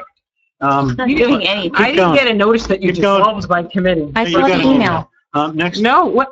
Next item. The next item, I'm finished, Thank not you. finished here discussing it. Okay. So the next item being our censure. You had time to talk about that I'm censure when sorry, it was Donna, time. This is my report. This is not a council You're report. interrupting. Donna, I- point of order, please. Her This is not a report. committee. Which committee is this? The step Council to reports. take the censure. Council, these are your committees. No, it's a council report, the report of the council person. You've had your The opportunity. step to take, this censure step was not an easy decision. As someone else said, you should look long and hard. We did look long and hard to do this. This is not an easy thing to do. And contrary to Mayor McKay's comments that our objections are to his supposed changes, no. Our objections are to your bad behavior and to the disgrace that you're bringing onto your office, this council, and this town. And as stated by Marla, that we should expose the town, we could potentially expose this township to potential litigation. You're right. That's why we had to take this step. And Juniper words of do the right thing, we are doing the right thing. Because by doing this and taking this step, we are following the recommendations that were given on an investigation. And it is our duty to protect this town, and that is why that is a step that had to be done. There is no joy, there is no satisfaction. This isn't a political war. This is called protect your township from bad behavior. And if we don't say something to a mayor, a person in the highest position, the person who said he was the CEO of this town in the beginning of the year, and we don't take steps against him, well then anybody, any employee of this township can do whatever they want because now they have the example that we did nothing to our highest position person. So that's all I have to say on that. It's not an easy step to take. It had to be done. That's it. Thank you. Are you done? I'm finished. Thank you. Mr. Belcaro. Quick update on the pump station. There's a couple, two things pending right now. AmeriGas needs to come and pick up the propane storage tanks that were excavated by the contractor. And JCP&L needs to disconnect the power, so they cannot do the demo of the old pump station until that's, those two. I'm sorry, can you hear me now? Can you hear me now? I'll start over again. There's two things left pending. That is, AmeriGas needs to come and pick up the propane tanks that's been excavated by the contractor. The second thing is JCP&L needs to disconnect the power from the old pump station so it can be demoed. And we don't know when that's going to happen. Bottom line, because the comment to me was, I've been trying and trying, so, I guess I'll get there when they're ready. That's JCP&L for you. To the comment that we had to pay Dulane $29,000, okay? There's still approximately $34,000 remaining in retained plus $5,000 in unpaid line items. Now, getting back to the credit, Mayor of Baltimore Street, we're looking at anywhere from $12,000 to $20,000 credit. Okay? I love credits. Okay. And also the contractors also is due credit for work to excavate the propane tanks. So that's another credit there. Okay. All right, so that's it. That's my report pertaining to that part. Now I have a personal comment I'd like to make, okay? And this is a different all in itself. Let me get a sip of water first. This will take a few minutes.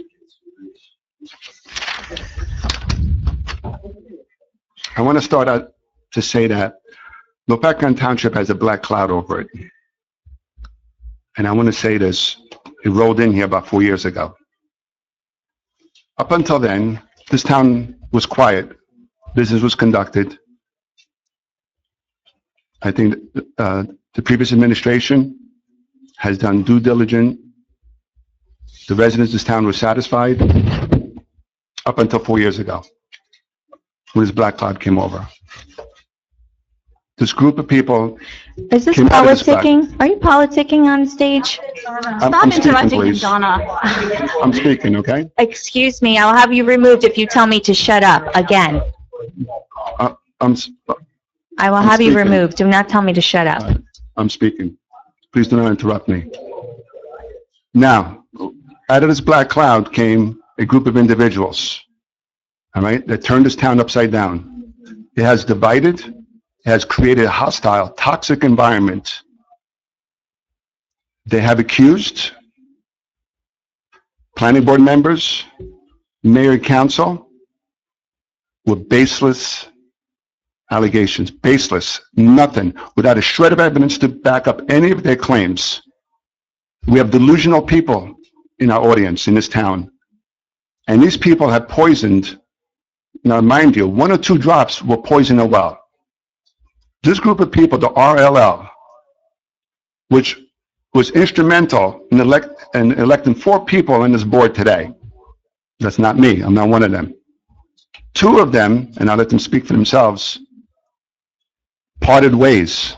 They refused to be manipulated by this group of individuals. Now, the audacity is to have 2 more people from this group running for council. It's the same mindset. We have lawsuits. Hold on. Over the line, come on. We have lawsuits in this town. Okay.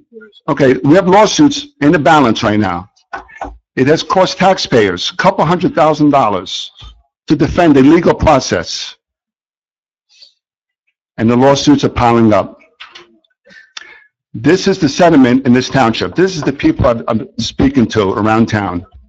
They are sick and tired of this negativity, these baseless attacks, and the rhetoric continues. At the beginning of this year, Councilwoman Schneider made a comment, and we had Greenwich mayor and council sitting in the audience, made a comment that we should be following the model of Greenwich Township. Where is Greenwich Township today? And that's the model we should be following, huh? Now, this is the poison that's in this town. 1 or 2 drops poison a well.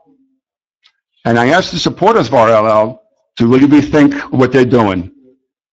Because the facts are the facts. The truth is the truth. There's been fabrication with no facts backing up their fabrication. There have been half-truths at best. They like to spin stuff around, and it is uncalled for. And I like to say to the individuals in this group, you need to look in the mirror and search your own heart. Because it is wrong, and it has to stop. This anger, this hatred in this town, and specifically in this municipal building and around town, I'm not the only one saying this. I've spoken to a lot of people. Just sick and tired. We need to look at the hearts. All right. And I'll tell you this. Lou, hold on. you're I'm going not way done. over. I'm not done. Way over, Lou. And I would say this. It's going to be on the record. I'm on the record. Yep. I would say this. What are you saying? The God I worship knows every heart and the motives behind the heart. And one day we will all be held accountable for every word, every thought, and every action that we do. Search your heart, people. And this stuff has to stop. Lou, thank you for that.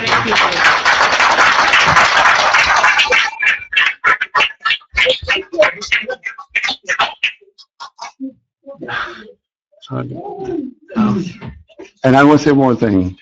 I took no pleasure in everything I just said. All right? I don't get my rocks off. I'm telling you the way I see it. And that's what's happened to this town. You're going to be censured for making sexual remark. Yeah. Come on, Lou. That was a sexual remark. Oh, my gosh. See how it feels, Lou, when they make bullshit up like that? Doesn't matter. All right. Watch the language. I know. It's on the record, too. Wow, you just filled the whole world up there with all your stuff. I'll tell you what I worry about here, and in response to him. I worry about the fact that New Jersey Monthly ranks this town 445 out of 510. We are in the toilet. And that's empirical data done by private research firms. It's not somebody coming in here giving you some line of nonsense. This is just how they do it. They checked all the towns out, and we're at the bottom. And I don't want us to be there. And I'm trying to institute things that will help us come back from that. But I get nothing but resistance. When I came into this office, nobody wanted to change a thing. We'll stay at 445. Well, that's what you're going to get when you don't change a thing. And that's all I have to say on that. Any person here that's come up with ideas or trying to do new things, you got to let them try. You got to support them. You don't have the police throw them out of buildings and you do those kind of things. You know, I came in here with the best of intentions, best of attitude. Before I came in, I don't think I had an enemy, and I certainly didn't hate anybody. This place will turn you. Okay. Oh, that's my own little secret. It's not like anyone in this building, especially. Okay, so that's Not what we should be talking about. Public comment. You've insulted me in public. Oh, we're gonna have to do something about that. Let's get a note. I'm playing the game. That's how you The guys do public it. officials, we have a much higher standard of libel and everything. People can say how much they hate us. What? I still don't hate anybody, but I'm close. I've never treated people wrongly. I treat them right. If they did something bad, I might go after them. I don't go after them if they didn't do anything, and I never will. What? Now, we're still in the middle of council reports. So, the next council report can be you, Lori. School board, I've been I'll be meeting with the vice principal of the middle school this week to work on some communication issues across the community. And also I have a meeting with the superintendent and a few other people on Monday to go over some budget issues. They are looking for some give and take across the board. I think it was announced at the PTA meeting last night that there will be no more community events held on the weekends because of the overtime for the janitors, and the PTA I don't think can pay that. So I'm going over there to talk to Rainey because we do some of the things for the township, does some things for the school. So we're just going to look at some of the meeting with the finance committee to see what's going on there. As far as rec, we are, now that community day is behind us, we are actively looking at our dog park. We're going to plan a meeting in October or November to have everybody come in and just have like an open meeting so everybody can talk about the dog park. Shade Tree actually needs some people, so if anybody's interested. The EMS has started up as a paid operation. I believe that was the last weekend in September they started, which is great. They've been working hard to get to this point, and we wish them the best of luck. Yes. I also do need to, something that came out of executive is that at the request of our insurance company, we need to have a meeting. They want to meet with us in executive to go over what is happening here, the lawsuits, the liability. Explain to us as council people what our liability is as council people, and that we are essentially employers, and that we need to make sure we follow all the laws and regulations that every other employer must follow, and that actions that we may take as a personally bring with it the liability of this township. We are looking to schedule that meeting, I think, in the third week of October. We need to pick out some dates and get back to statewide. We also do have some other business of the township we need to do. We'll probably have more bills to pay. So I don't know if you want to throw out like the 20th, 21st, and 22nd. Is that the start of the week? Wednesdays. So Tuesday, Wednesday, Thursday, see if any of those work, because we don't have anything going on that week here, right? Do we? No. Planning board? Environmental. Oh, environmental's not, or are they? Can they move into a different, go downstairs or something? Maybe go downstairs. The planning board on the 21st? No, they should be on the 28th. No, it'll be the 28th. So if we want to do 20, 21, and 22 and then figure it out from there? Yeah. Okay. See when they're available. 7 or Probably 6 would be good. November 6th. No, 6 o'clock. I mean, unless statewide can't get here, but yeah, if they could. I would say a 6 o'clock start. Mhm. I don't know. It's hard to tell. I don't have a child calendar in front of me to say 6 o'clock will work, but Is there a better time? I don't know. I don't know Alright. what the kids have right now. It's all on the calendar. That's okay. We can do 6 o'clock. Maybe you could put a range of like 6 to 7. 6 to 7. That would help. So I'm not sure where they're coming from either. Yeah, travel wise. That was, okay. As far as, there's a lot of things have been set up here. Emotions are getting high. I only have 3 more meetings. I have enjoyed my time here regardless. Since day one, when I came in here, it has not been pleasant. I did not do what I was told, and basically every single meeting, I don't think I ever go a meeting without being criticized, ever. But I still come and I do the job because I do love this township and I put pride into my work, and I will continue to do it until the day I stop.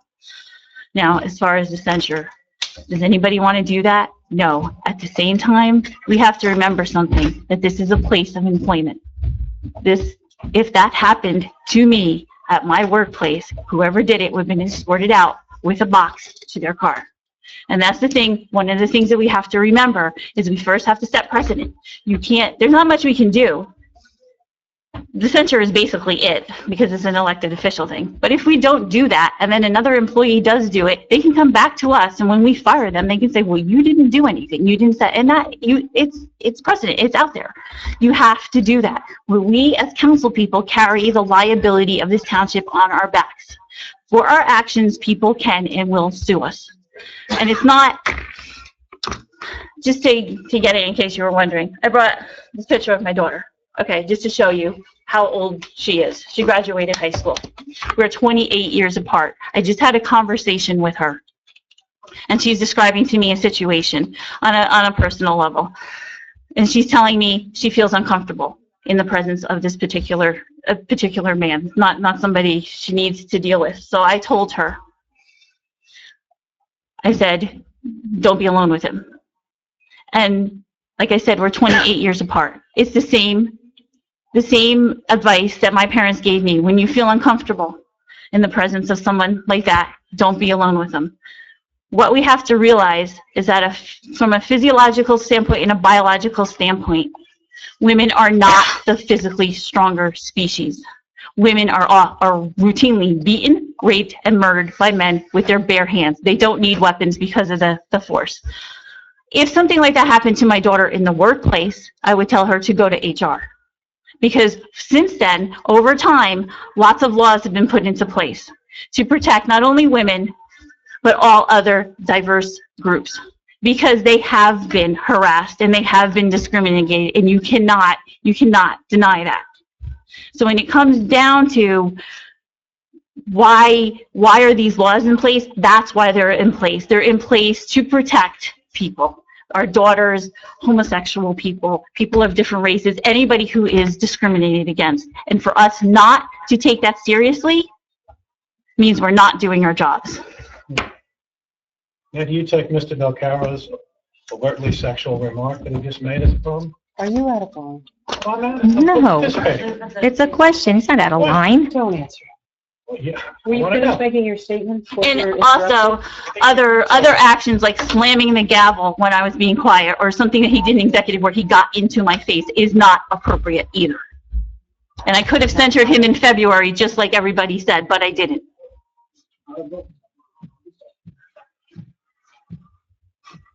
I'm done. Now, I'd ask you a question. Is Mr. Belcaro's overtly sexual remark a problem for you? I don't think that needs to answer that. Well, you said any kind of remark in any way. Well, I'm asking you, is it a problem for you? Or are you just going to let that go? Well, see? There you go.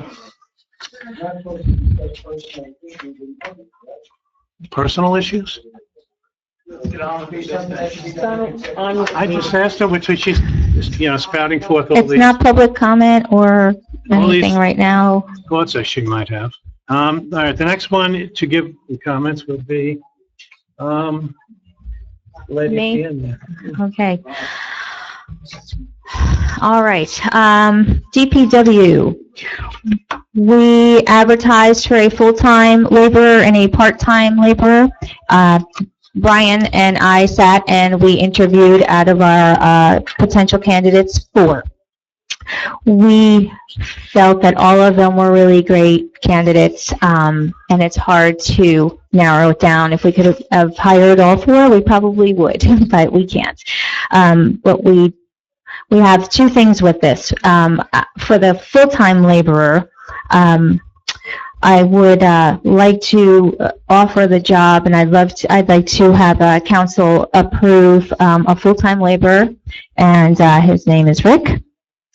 And I have Hasselbeck, and I have his resume here so I can get his information. But I would like to hire him as a full-time laborer for $20 an hour, and all of the benefits that a full-time employee would get here. So Get lunch. whatever the DPW contract says. Okay. So I would like to make that motion. Second. Second. Okay. Any discussion? Roll call. Councilor Del Carro. Yes. Councilwoman McLean. Yes. Councilwoman Schneider. Yes. Council President Chesler. Yes. Yes. Now let's see, what do we have? Oh, my report. No, I still have a lot more. Sorry, guys. I'll try and make it quick. As far as the part-time position, we struggled because nobody really wants a part-time position, so we had really not much interest in that. And as we started thinking about it and what's good for the township, we actually are going to upgrade that to a full-time position. So we will be advertising in the newspaper for that position. And if you've already sent in a resume or know someone that has, we will keep those and also put those into the pool of candidates. So that will be in the newspaper. So we will not be hiring a part-time this evening. As far as the 3 employees that resigned very abruptly, we have been left in a very big turmoil in this building.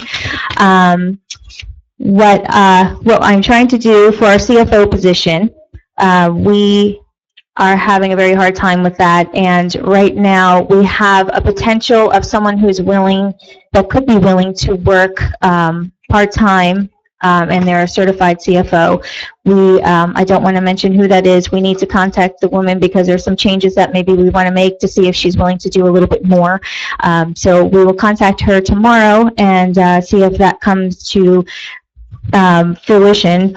But I guess I need to make a motion, Katrina, to If you want to do it all as one motion, because I know you have. yes, a lot of them. Well, no, your alternative. on Okay. That particular issue. Yes. So if you want to do Okay. A, if And not, B? then B. You Okay. can do that as one motion. Okay, so I'd like to make the motion to hire a potential part-time CFO, and if Plan A fails, we will go to Plan B, which is a company called the Canning Group, where they have temporary CFOs that are willing to work part-time, and I would like to approve, if we need to go to that step, up to $150 an hour.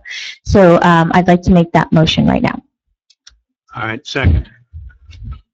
Is there any further discussion? Roll call. Councilor Del Carro. Yes. Councilwoman McKay. Yes. Councilwoman Schneider. Yes. Council President Chesler. Yes. Yes. Okay. In addition to that, we also have some great employees who have stepped up and agreed to help the township out.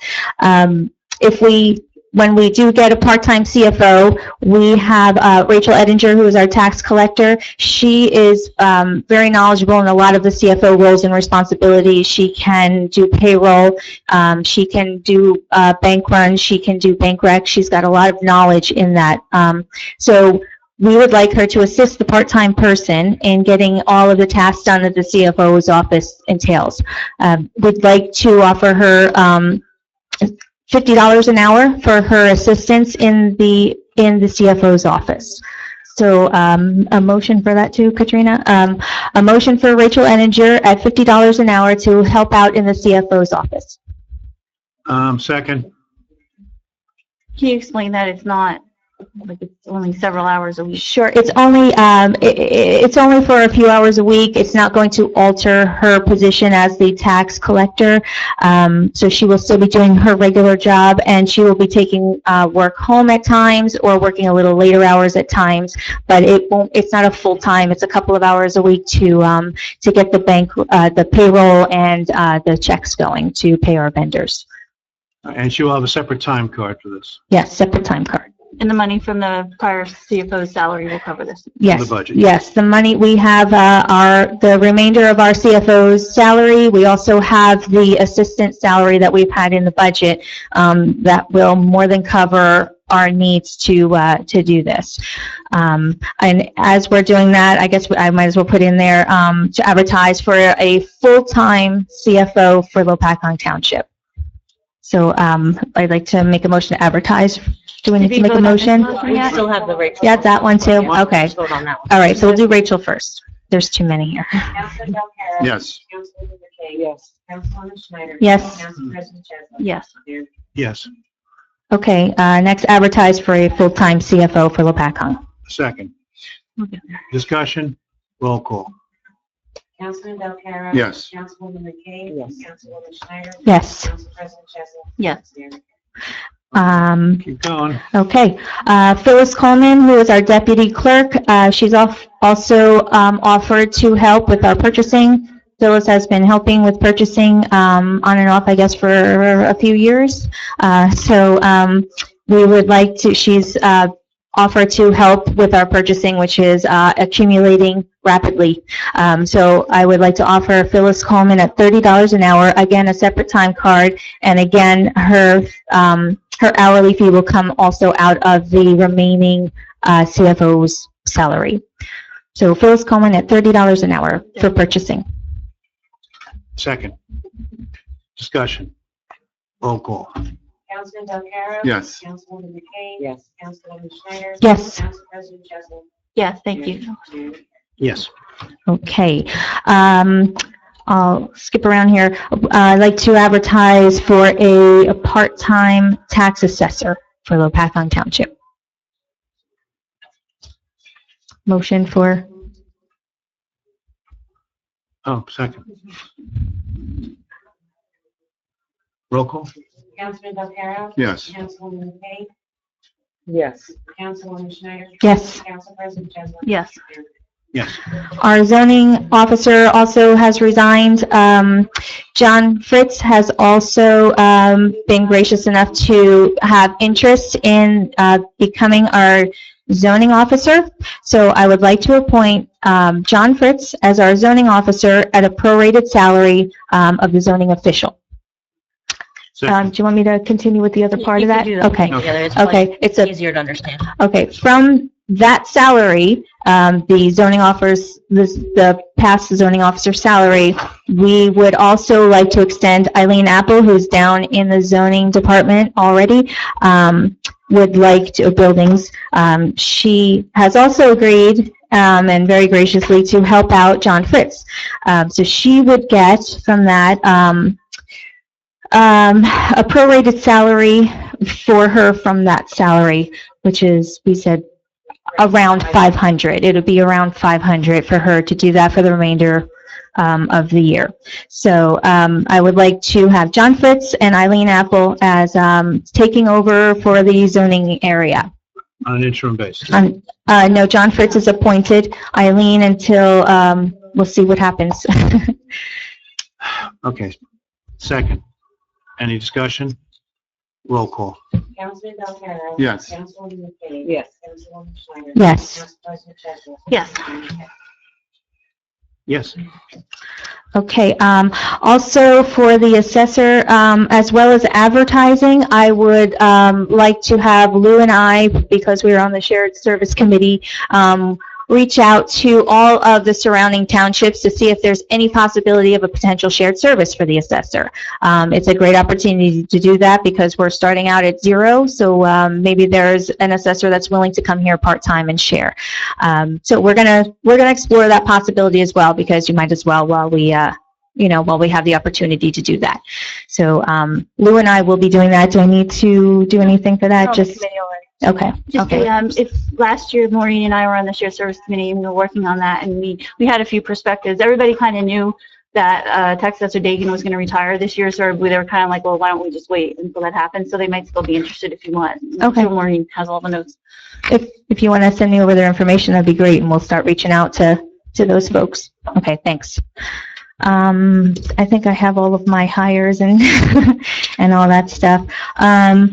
I'll go on a last note of saying, we have two conflicting stories here tonight from two different attorneys. One says that the mayor actually said that.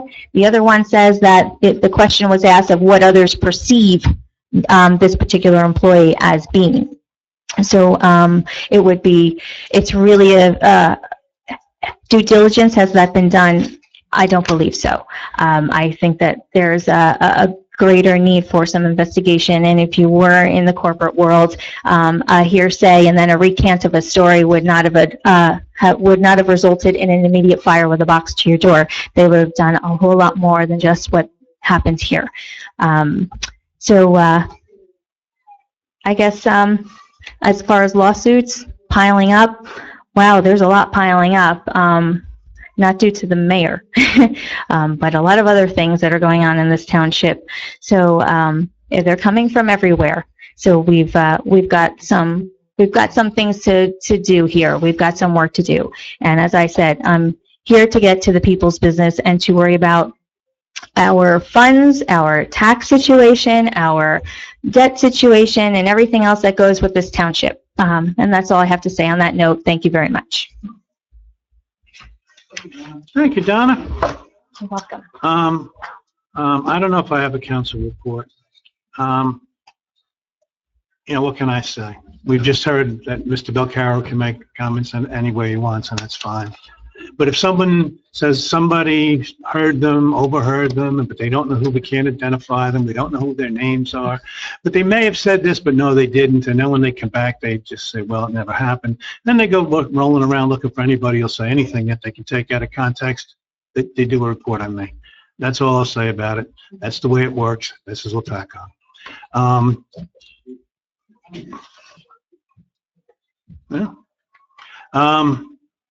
Payment of bills.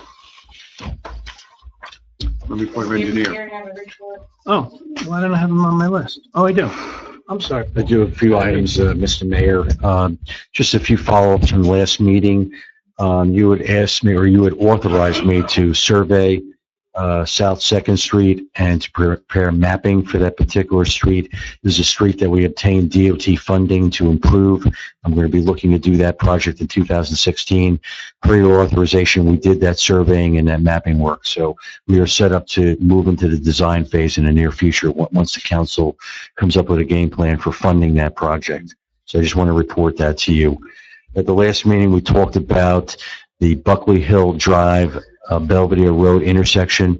I was asked to take a look at that intersection. It was felt that that intersection was unsafe, that there was potential for motorists to drive into Belvedere Road because it wasn't obvious that there was stop control in place. Did look at that situation. I don't think it was very obvious that you had to stop at that intersection. There's a couple problems there. One, that there was an overgrowth of vegetation and trees at that location. And I did meet with Brian Weeks out there, and Brian has subsequently gone out and removed a lot of the vegetation that we talked about to make the stop sign a lot more visible. We do need to get a stop bar at that location to make it very clear to the traveling public that they need to stop and not enter Belvedere Road. And Brian is in the process of getting that work arranged. So I think, once he gets that work done, it's going to be a lot safer intersection for the public.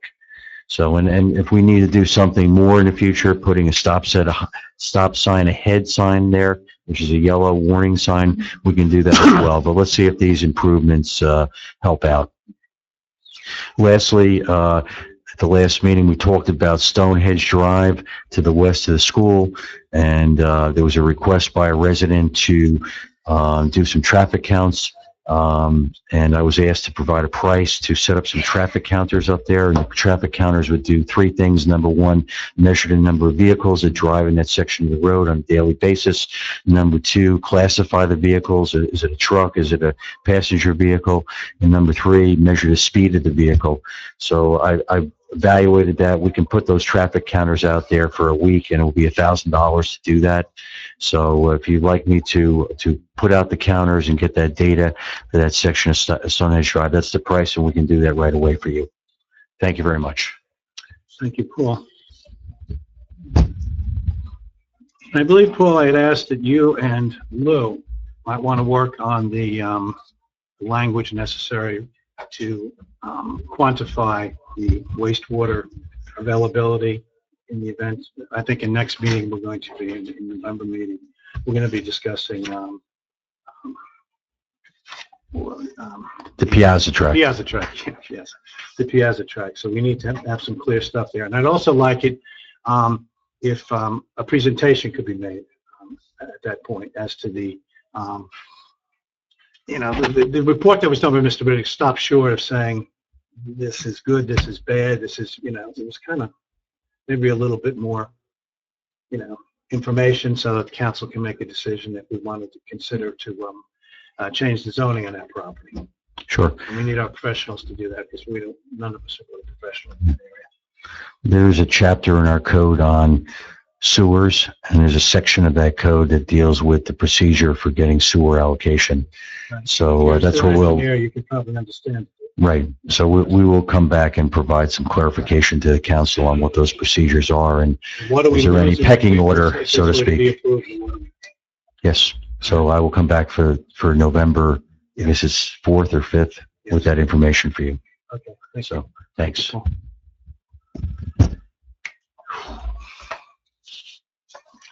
Payment of bills. We have bill list. Some of got cobbled together.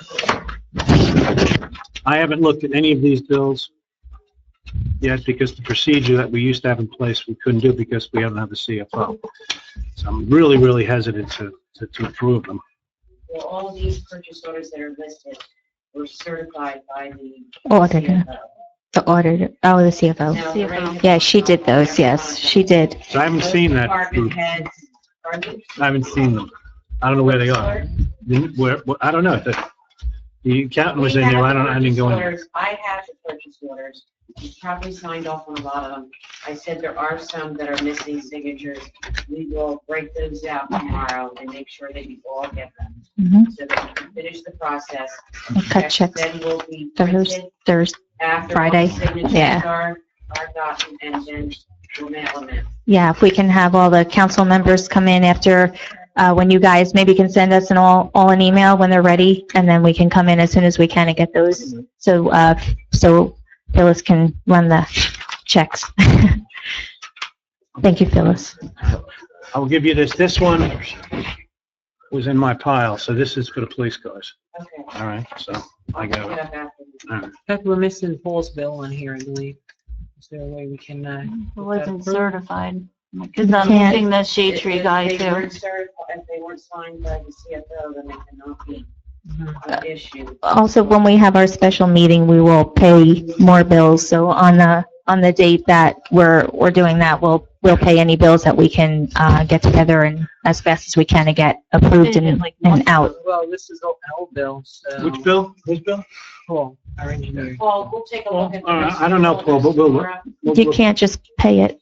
We have to have. If it's been certified, could we make an amendment that if we find his bill and it's been certified by her, we should add it to the list? Because could we do the same thing with Joe Procetta for the shade tree? How do we know? We don't I don't know. know. I mean, We'd have to find. Right, you have to go in the back. We're sorry, Paul. We're not wait doing till it. next, okay. Okay, so this bill list is in the amount of $1,266,725.95. Again, not much review done on it, but in order that we keep operating, we have to approve it and pay the bills. So I motion that we approve the bill list. Second, Second. discussion. When will our temporary CFO start? I missed that. Saturday, if we can get it in place. Yeah, if she's agreeable to what our offer was through our executive session, then she will start Saturday. If not, I did get a text from the Canning Group saying that they have a potential and that person would like to meet with us. So if Plan A doesn't go through, we'll go right to Plan B. It's all in place. Okay, roll call, please. Councilman Belcarra? Yes. Councilwoman McKay? Yes. Councilwoman Schneider? Yes. Council President Beckles? Yes. Yes. All right. Move to go to audience participation. Well, we should include department reports. Oh, we did. We didn't? Officially approved department reports. Motion. Second, Second. roll call. All in favor? Hudson, all in favor? Yeah. Aye. All right. Because there was money involved in one of them. It's still okay? Because we hired people and discussed salaries. I thought, Yeah, because we did them individually. all Yeah. right, it's okay. Right. So that's done. So we go to motion to open the floor to audience participation. Motion. Second. Second. All right. All in favor? All right. Aye. It's now audience participation time. She really needs Juniper to be called Lifer, up. 32 Jade Lane. What was that? We should just wait to be called Oh, on. sorry. Just for consideration for the entire audience. Juniper. Thank you. No, I agree with that assessment, and I'll be more careful in the future. I came here with a prepared statement tonight because of the seriousness of the situation, and I hardly ever do that. So I'm disappointed that you allowed those actions to move forward against the mayor. You guys all know exactly what's going on. Marla pointed out some very good facts about the illegitimacy of the entire process that I really think you should have taken into consideration. We brought to you some information you might not have had, and it definitely should have come into play when you made that decision to do damage to another individual. You talk about doing what's right, and you failed to do so. You know, I'm not even sure why that moved forward. The claims in the investigation or in the complaint were not even substantiated, and you're using terminology, even if it's something he was referring to what somebody else said, or if it were a poor choice of words, it's something he said in an interview process, and I don't see how in any way that was discriminatory toward anyone. So anyway, we'll have to agree to disagree on that. I really think that that was an unfortunate move, and I think it shows your true colors. Donna, thank you so much. You seem to be the only one up there doing the business of this community. You addressed so many serious issues that impact our finances. You seem to be keeping the checklist in order, which I greatly appreciate. Hopefully we can move toward that 100%. I agree that it all has to be accurate and accounted for in order to move forward, and in order your work to replace all of those employees who've now resigned and fill those spots. We really need somebody like you up there, and it's a huge benefit that you are, because I don't know what we'd do without you. I would encourage both you and Mayor McKay to try not to get caught in the weeds with the council majority when they're bickering back and forth, and I can't even imagine how difficult that would be. But, you know, sometimes when you're arguing with people who are behaving that way, it can appear as if you're also behaving that way. So I think that it's proven in your other work that you're clearly on track to actually do the business of the town, while these guys are piling up lawsuits and investigations against people to hurt them. But I would encourage you to try to do that. Mr. Belcaro, you had a bit of a campaign speech there, and I think that that's rather unfortunate. You said that 4 years ago, several delusional people moved into town, and I really take issue with that, because 4 years ago, a group of residents stood up against what we felt was an unfair deal, an unfair inside deal. And not only did we stand up on behalf of our families, but we stood up on behalf of local businesses in this community. You know, you're constantly pointing your finger at me and make it out as if I'm anti-business, because that's easy, as if I'm working against industry in this community. But what you fail to tell everyone is that I was working side by side with an existing business on Strikers Road when I fought that asphalt plant. And you cannot tell me that inviting a new inside deal into our community is more important than taking care of the existing businesses that already are there and that are providing ratables for our taxpayers without having to change the ordinances to suit them. So that's just a very unfair statement that is made regularly about my efforts in this community. And I would like to make it perfectly clear that, once again, you can contact the owners of Precast Manufacturing, and you know perfectly well that they are one of the plaintiffs on the lawsuit. So I am working, in fact, side by side with existing local Lopatcong businesses, trying to protect the ratables of this community. That is a critical point.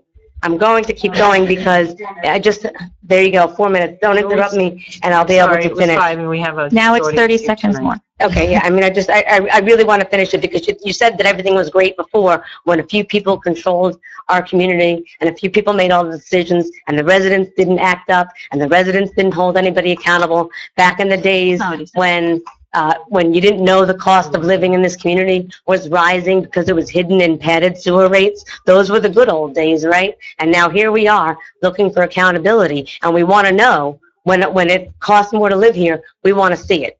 We want to actually know the facts. We want transparency. And I get that's very inconvenient, certainly inconvenient to that small class of powerful people who's been controlling things around here unaccounted for such a long time. But you know what? You realize what's going on. You're in on the whole game, the council majority. You're very aware of your actions. You know the choices you're making. You can talk about God all you want. You can talk about doing the right thing, but we all know who's on the right side here. Okay, and if it helps you sleep better at night, that's all good and fine. But if I were you, here would be my suggestion. Run a clean race this time. Juniper? Because I'm your 5 opponent. minutes are up. We're not doing politics tonight. Run a clean race. I'm sorry. Run a clean race. Juniper. Don't do the dirty business that has happened in every other political campaign. All right, June. Don't have a super PAC issue any complaints, June. I don't know what you're talking about. and then we'll let the voters decide for real. I don't know what you're talking Juniper, about. please sit down. Thank you, Jim. Again with the fabrication, continuous. Mrs. Rossetti.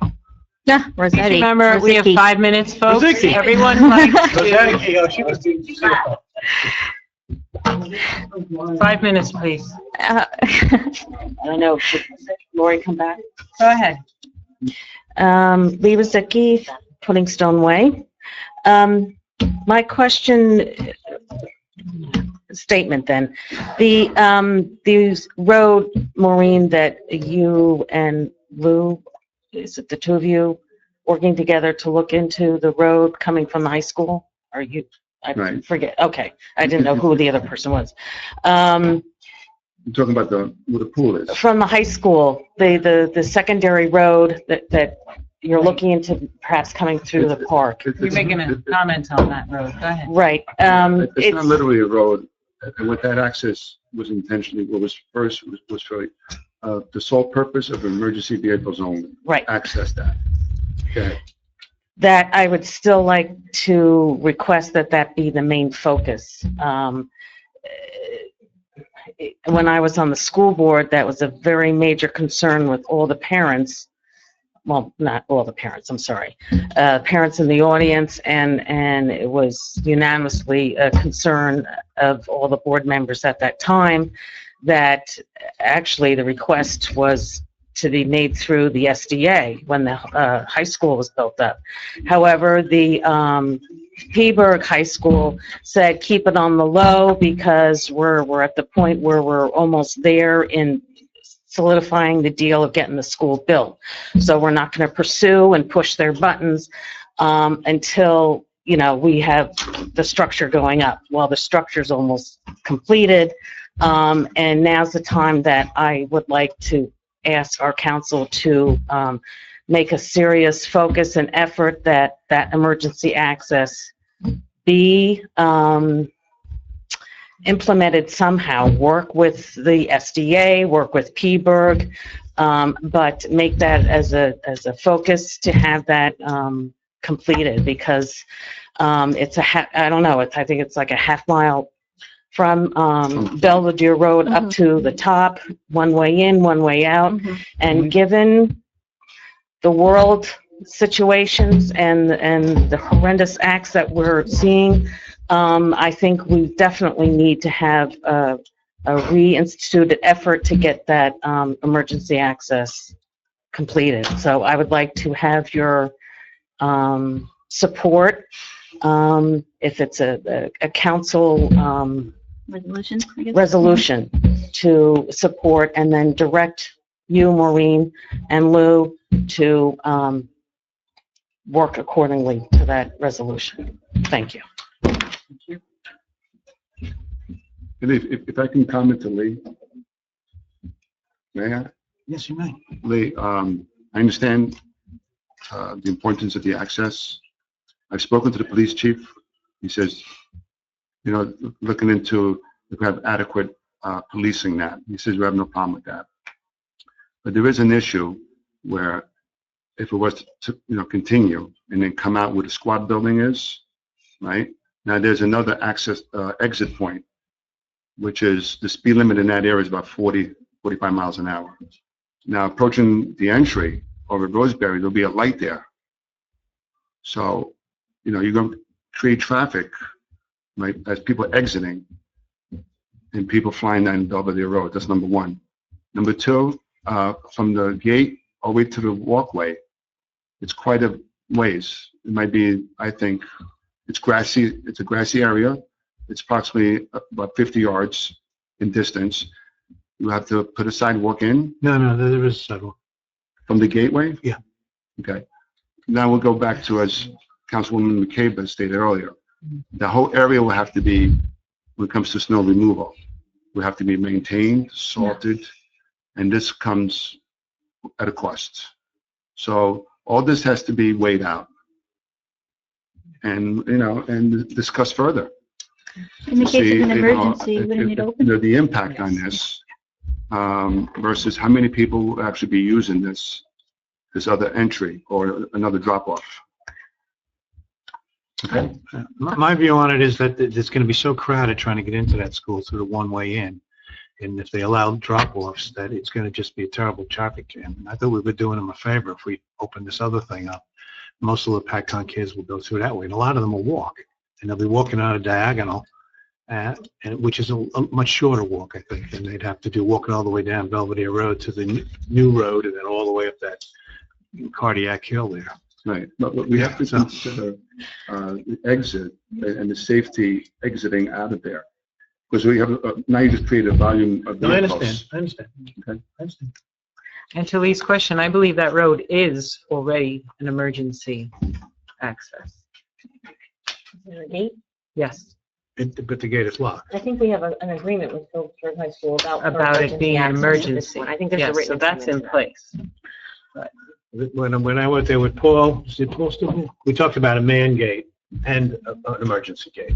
Man gate would be for kids to walk through, maybe with a bicycle or something, and they could go through it. And then the big gate would be there in case of emergencies, you know, the place would have, I guess, keys to it, a fire department would have keys to it, or ways to break into it.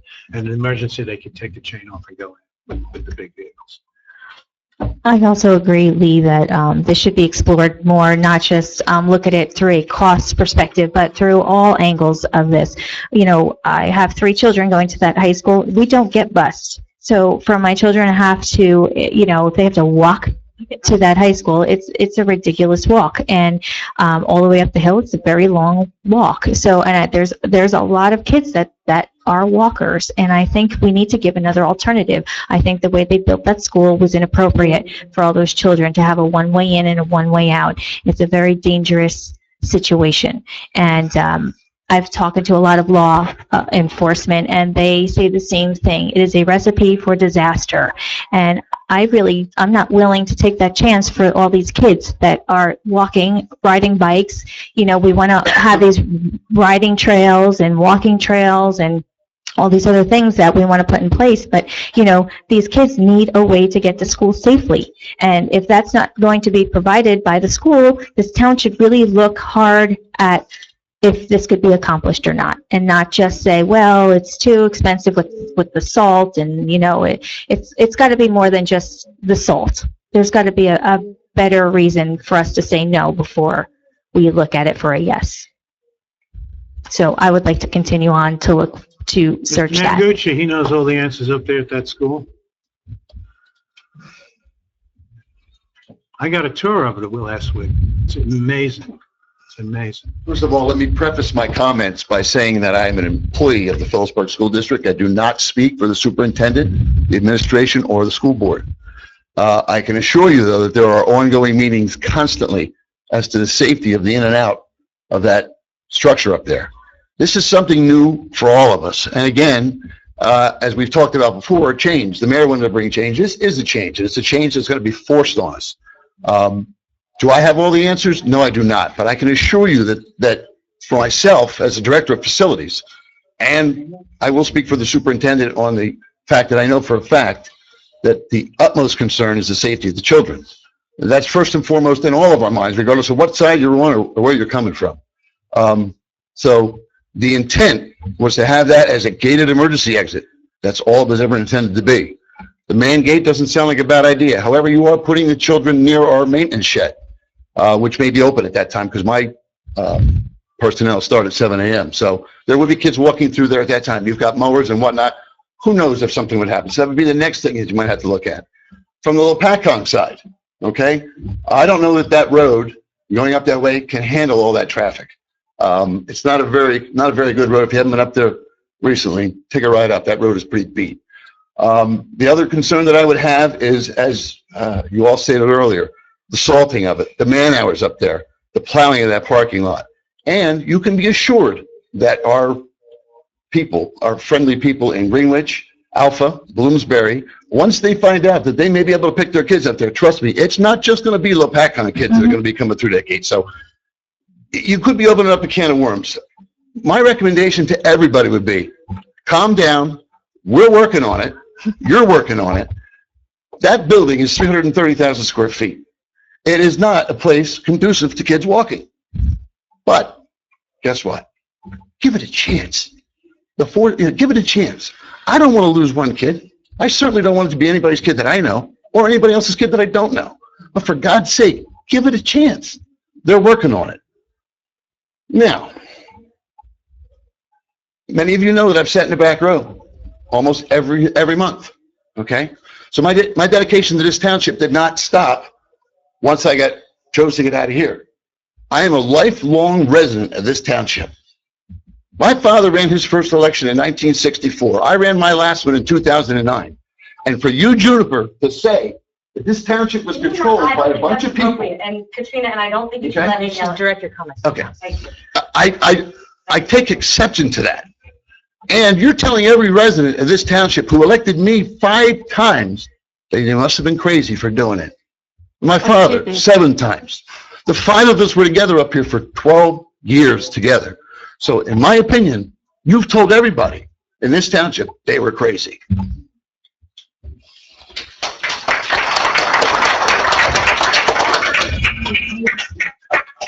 Sorry, Brian. Brian's coming up.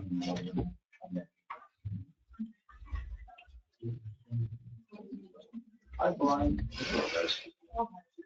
going to go in a different direction. I haven't discussed it yet, but as I sat back there and I was thinking and different things, something went into my mind, and it's about my winter coming. All right. The town has an open door on the 3rd Saturday of the month from April to October to bring down your brush. The township has areas through it that I can't drive my trucks against the curb to plow anymore. The residents won't respond. I'm asking council to think about or approve or something where I can hand them an ordinance that says it's, we maintain from the curb out, they maintain from the curb in. It's their trees. 12 feet on the road, 8 foot on the sidewalk mandated. Okay. I would like the permission to take that. All right. And we will walk it to the houses we feel that need that to be done with a letter stating with our letterhead on it. We've got taller trucks than we've had before. It's a concern that I can't get close enough to the curbs without wrecking things. All right. So it's time to address that issue before the last drop off happens, and let's give the public as much, opportunity to get rid of it freely as possible. So I know I kind of broadsided a little bit, but that's what hit my head. It's the last meeting before this can really take place because the 3rd Saturday is coming up. So I'd like you to think about it and discuss it. And You'll submit your document to Donna.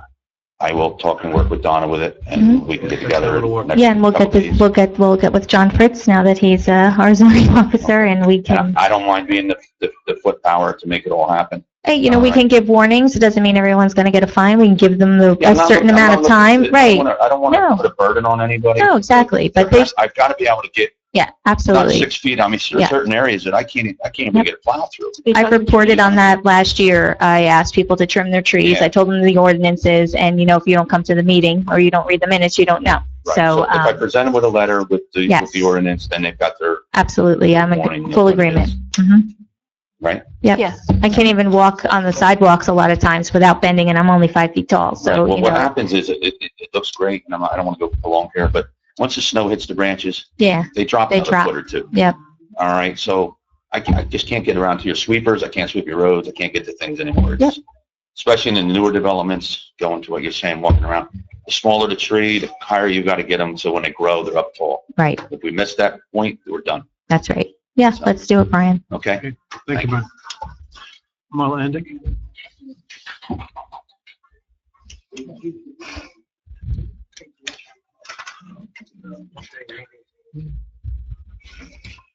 Marlandic 10 Byron Drive. When Lori made her comments about the censoring, at one point she gave a laundry list of examples of this person had been censored in this year and this year and this year. I don't think anyone would debate that people haven't been censored over time. I think what I'm taking issue in and really frightening to me is the process in which you went about doing it. I would like to know, and I know you don't have to answer, and you probably won't, but how do you explain accepting Beth Dilta's personal attorney, Mr. Jack Carbone, as the person to provide recommendations for an independent investigator to look into a complaint? Ms. Go on. McCabe, you're an attorney. Do you not see that as a conflict of interest? This is a comment. Okay, it's a comment. You don't see that, okay. And maybe you can help me with this. We pay Ms. Campbell to give us legal advice, right? Ms. Campbell, do you not find it to be a very blatant conflict of interest to have the complainant's personal attorney make recommendations in a separate complaint that is supposed to be done by an independent investigator? Again, this is public comment. So, Questions. yeah, you can't respond. But it's public comment. Yes. It's clearly, I mean, there's not even a question about it being a conflict of interest. Okay, you can disagree with me. I've spoken to many attorneys about this. I've made a lot of calls between them, and there wasn't a single attorney who said to me that they would have allowed that to happen. So you can take that for what it's worth, and I know it's a statement. If the situation was reversed and somehow in some world Mr. McKay had filed a complaint about something, I doubt that you would have asked his personal attorney or taken recommendations from the gentleman who is here tonight to look into an independent situation. I don't think that would have happened. Donna, a quick question. This holiday schedule issue, are these, at the beginning of the year, is it established these are the days off that people get for holidays? Yes. So are we talking about additional time that goes above and beyond that? Yes. Okay. So, Mr. Belcaro, you made a statement that you feel that Ms. Schneider and possibly the mayor are looking not to do that as some sort of personal political retaliation. Have you remembered that you're elected here to represent the taxpayers? Like, I get, everyone works very hard. I'm sure they do. I know they do. You're here to represent the taxpayers. So what I suggest is, as you're going door to door, I think you should float the idea to each person's doorbell you ring and figure out how many hours of this paid extra time off that you would like to do and ask them how they feel about it. Thank you.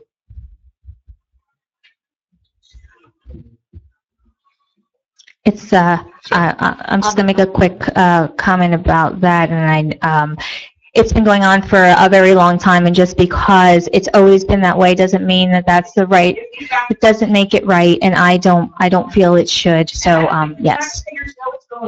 No, they Public don't. comment section. That's right. We post the That's right. closings. We post the Sir. closings all the time. They do know what is going on. They don't know they're paying for it. It's not. Anthony Perlingero, 50 Kyle Drive. I have so many notes here, I don't even know where to begin. But let me just simplify it by saying this. I've been coming to these meetings since January. In March or April, I stated to this council that it was probably one of the most unprofessional groups of people I have ever had the unfortunate pleasure of listening to. In a course of 2.5 hours this evening alone, we had our highest elected official use terms as getting screwed, bullshit, close to hating people. We've had accusations and comments regarding false reports filed to the state of New Jersey. We've had insinuations of possible improprieties involving a respected law firm and licensed attorneys. Council sits up here and argues and fights amongst themselves. They snipe at each other.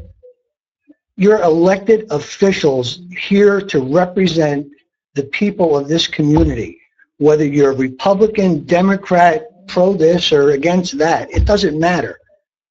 As a citizen of this township, as a taxpayer in this community, I expect council to at least conduct themselves in a professional manner.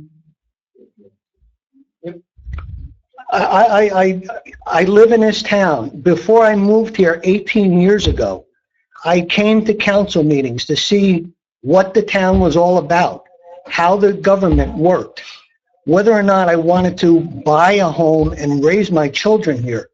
What kind of picture are you painting by fighting amongst yourselves the way you do? I'm asking you as a citizen and taxpayer just to please come together, whether you disagree or not, still act as professionals. Thank you.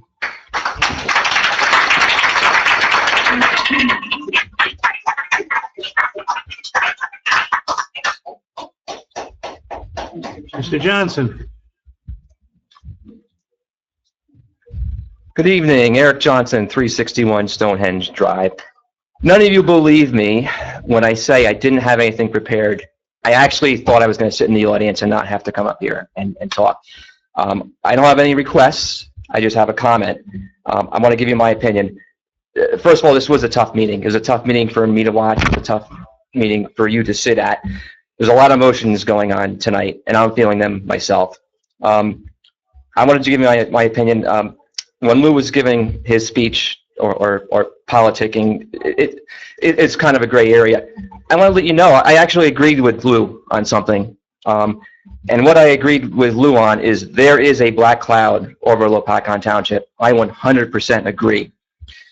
The problem is this black cloud didn't start 4 years ago. It didn't start when the residents of Lopatcong came together to fight an asphalt plant that they didn't want to see in their community. That's not when the black cloud really started. I'm going to say the black cloud started about 10 months ago. This black cloud started when the resistance of the council to change, the resistance to new ideas, and this resistance has now been taken to an unhealthy level.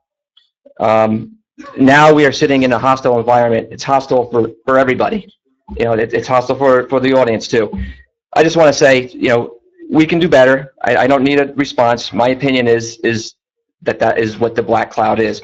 And real quick regarding the high school, I have spoken to the superintendent and principal a few times on this, and I want to let you know that both of them encourage, both of them encourage biking and walking to high school. They both encourage it. And I spoke to them because I was able to get biking allowed at the current high school, and they put up a bike rack for the kids. So you might see a couple kids biking to school now.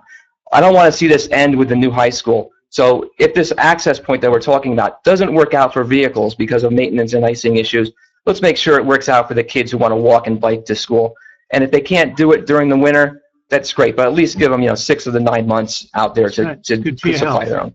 Excellent. Good for your help. And if anybody wants to talk to me about it, I can easily talk for an hour on all the pros of the students making their own transportation to school. It goes on endless, which is what I presented to the high school about 10 months ago. Anyway, thank you very much for your time. I don't need a response. Thank you, Eric. Eric.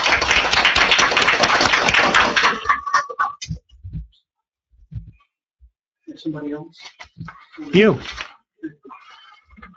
Olszewski, Highlands Way. I learned a couple things tonight. I learned when you guys do the pledge every meeting that really it's not justice for all. I learned we have things like invisible secret witnesses. I learned that we can censor somebody for. I read in the newspaper that none of the things you have been censored for are being substantiated in any way. I learned that people vote anyhow to censor you for something where the report says you never did it. Never did it. I learned you're not allowed to defend yourself. I apologize to you before. I do it again. I'm sorry. I learned that excuse me, Donna, if I got it wrong, but I think I learned that we filed false reports to the state. I believe I learned that we did it for a number of years. I believe you said that last year's report, I think we always got 100%. Right, yeah. we've got So I think it's advisable to see whose name are under these reports. And if you really filed false reports with the state, you're responsible. You're responsible. One thing I have to say at the end is the executive meeting minutes. As I said, I watched a video where Mrs. Campbell said we don't have to take those executive meetings minutes. I learned that we do have to take these minutes. I learned that you guys are able to remember these meeting minutes from 2013. And even when Donna points out that these minutes are not accurate, I learned that you lie and still approve these minutes. So that I learned. For our advice or counsel's advice that we don't have to take these meetings minutes, I assume that for the lawsuit Joe filed, she was our attorney. She got paid to defend, first give us wrong advice, then defend us in the lawsuit. I'm not sure if you guys have to pay for Joe's attorney costs, but he did a great deed to our town by pointing that out. It is good for our town. He's not the enemy. He actually pointed out something which was against the law. It's a good thing. He's a good friend of the town, and it is my recommendation that if he's not reimbursed for his attorney costs, you may want to consider it.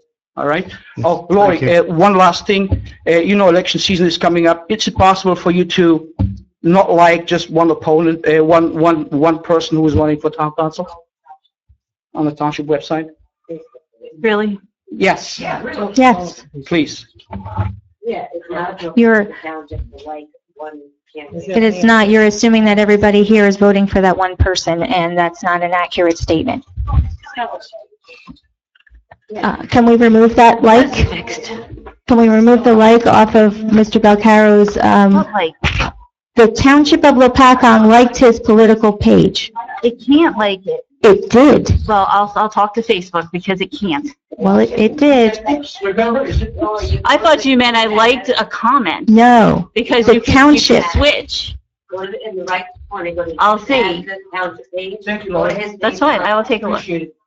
Just because it's not appropriate.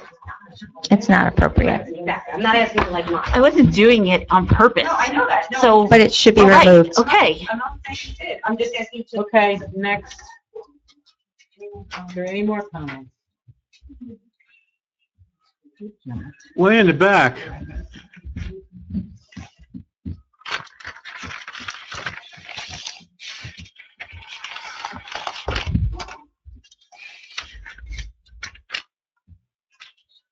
Oh, good evening. I'm Brad Decker, 685 Belvedere Road. Basically, this is, everything that went on tonight. I'm just not about that. I just have an issue in Delaware Park, and I had spoken to Beth about it. I spoke briefly to Paul Sturbins about it. Just kind of wonder, over the course of time, what can be done, how to proceed with this. And it has to do with North 2nd Street and Belvedere Road. From where Belvedere Road begins in Phillipsburg is Fairview Avenue and comes up House School Hill. Eventually it turns into Belvedere Road. It's a county road, we all know it.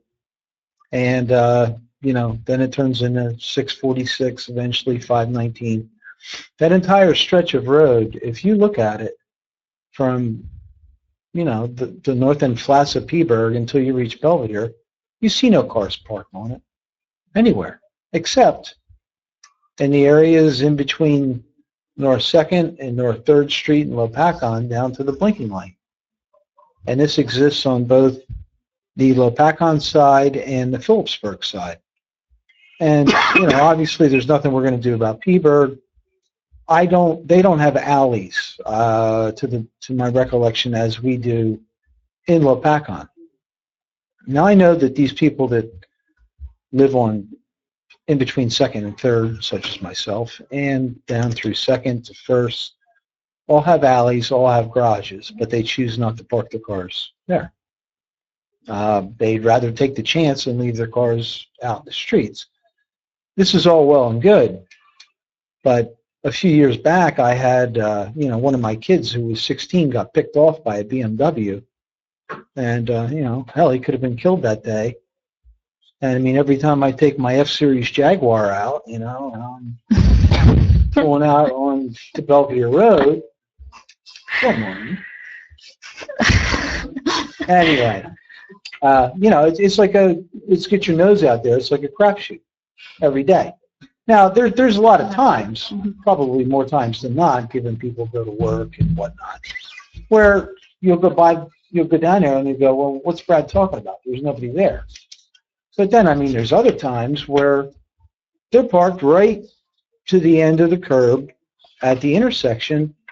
I can't see going right. I can't see going left. And it's just put your nose out there and hope. So I guess what I'm asking for, I don't want to deprive people the right to park. But there should be some, and I'm sure Paul knows what it is, there should be some distance from the curb that allows me visibility where I can see in both directions. And, from the months of late August through May, as we have more and more school traffic, going up and down the road and potentially the other way eventually, I don't see the situation getting any better. So I don't know what can be done on a municipal level. I'm just looking into this as I've already had one tragedy happen in my family. Doesn't have to happen to anybody else. So I'm just voicing an opinion right now and hoping somebody can take action. That's all. Plain and simple. Is there a curb there? Oh, yeah. Yeah. Yeah, there's curbs. Okay. Yeah. Paul? I just wanted to ask you where you're pulling out from. Is that from a driveway or one of the side streets there? This would be coming right out of North Second. Okay. Yeah, there's statutory provisions as far as how close a vehicle can park to an intersection. And it depends, the distance really depends if there's a crosswalk there or not. But there are distances that have to be abided by motorists, both on the side street as well as the main street, the through street. And I did provide Beth some exhibits out of the DOT traffic handbook to exhibit that. So, I think the town can go and make sure people are abiding by those provisions because they're in a state statute. I think the second thing that can be looked at, and this would be a simple phone call I could make tomorrow, is to find out if parking is permitted at all on Belvedere Road. It's a county road, but perhaps the parking is prohibited there, and it's just not being enforced, or it's never been signed by the county. So let me make that phone call tomorrow to see if, in fact, that's the case. Just food for thought. I also know it to be a snow emergency route. And, in the past, the county vehicles, because the people don't move their cars, they just go right around them and just plow them in. As far as I know, best of my knowledge, nobody's cited for any of that. They just do what they want. Yeah, the vehicles on Belvedere Road, let's assume that you can park on Belvedere Road, have to be at least 35 feet from the curb line on North 2nd Street in either direction to get them away from the intersection and to allow for some sight lines. Yeah, are those curbs painted now? I don't recall. That might be a first step, is painting the curbs with Concrete. Yeah. I believe that block has sidewalks. The other block does. Jim, did you have something to add back there? That block does have sidewalks from down to First. Yeah. That's the only block on that stretch of Belvedere Road that does have sidewalk on that side. So, people could get that sidewalk, but there is a bad sight line. Yeah, especially if you're sitting. Would painting the curbs help? You paint them yellow where you're not allowed, 35 feet back from the intersections? That would keep the cars out of there. It should keep it better sight line, right?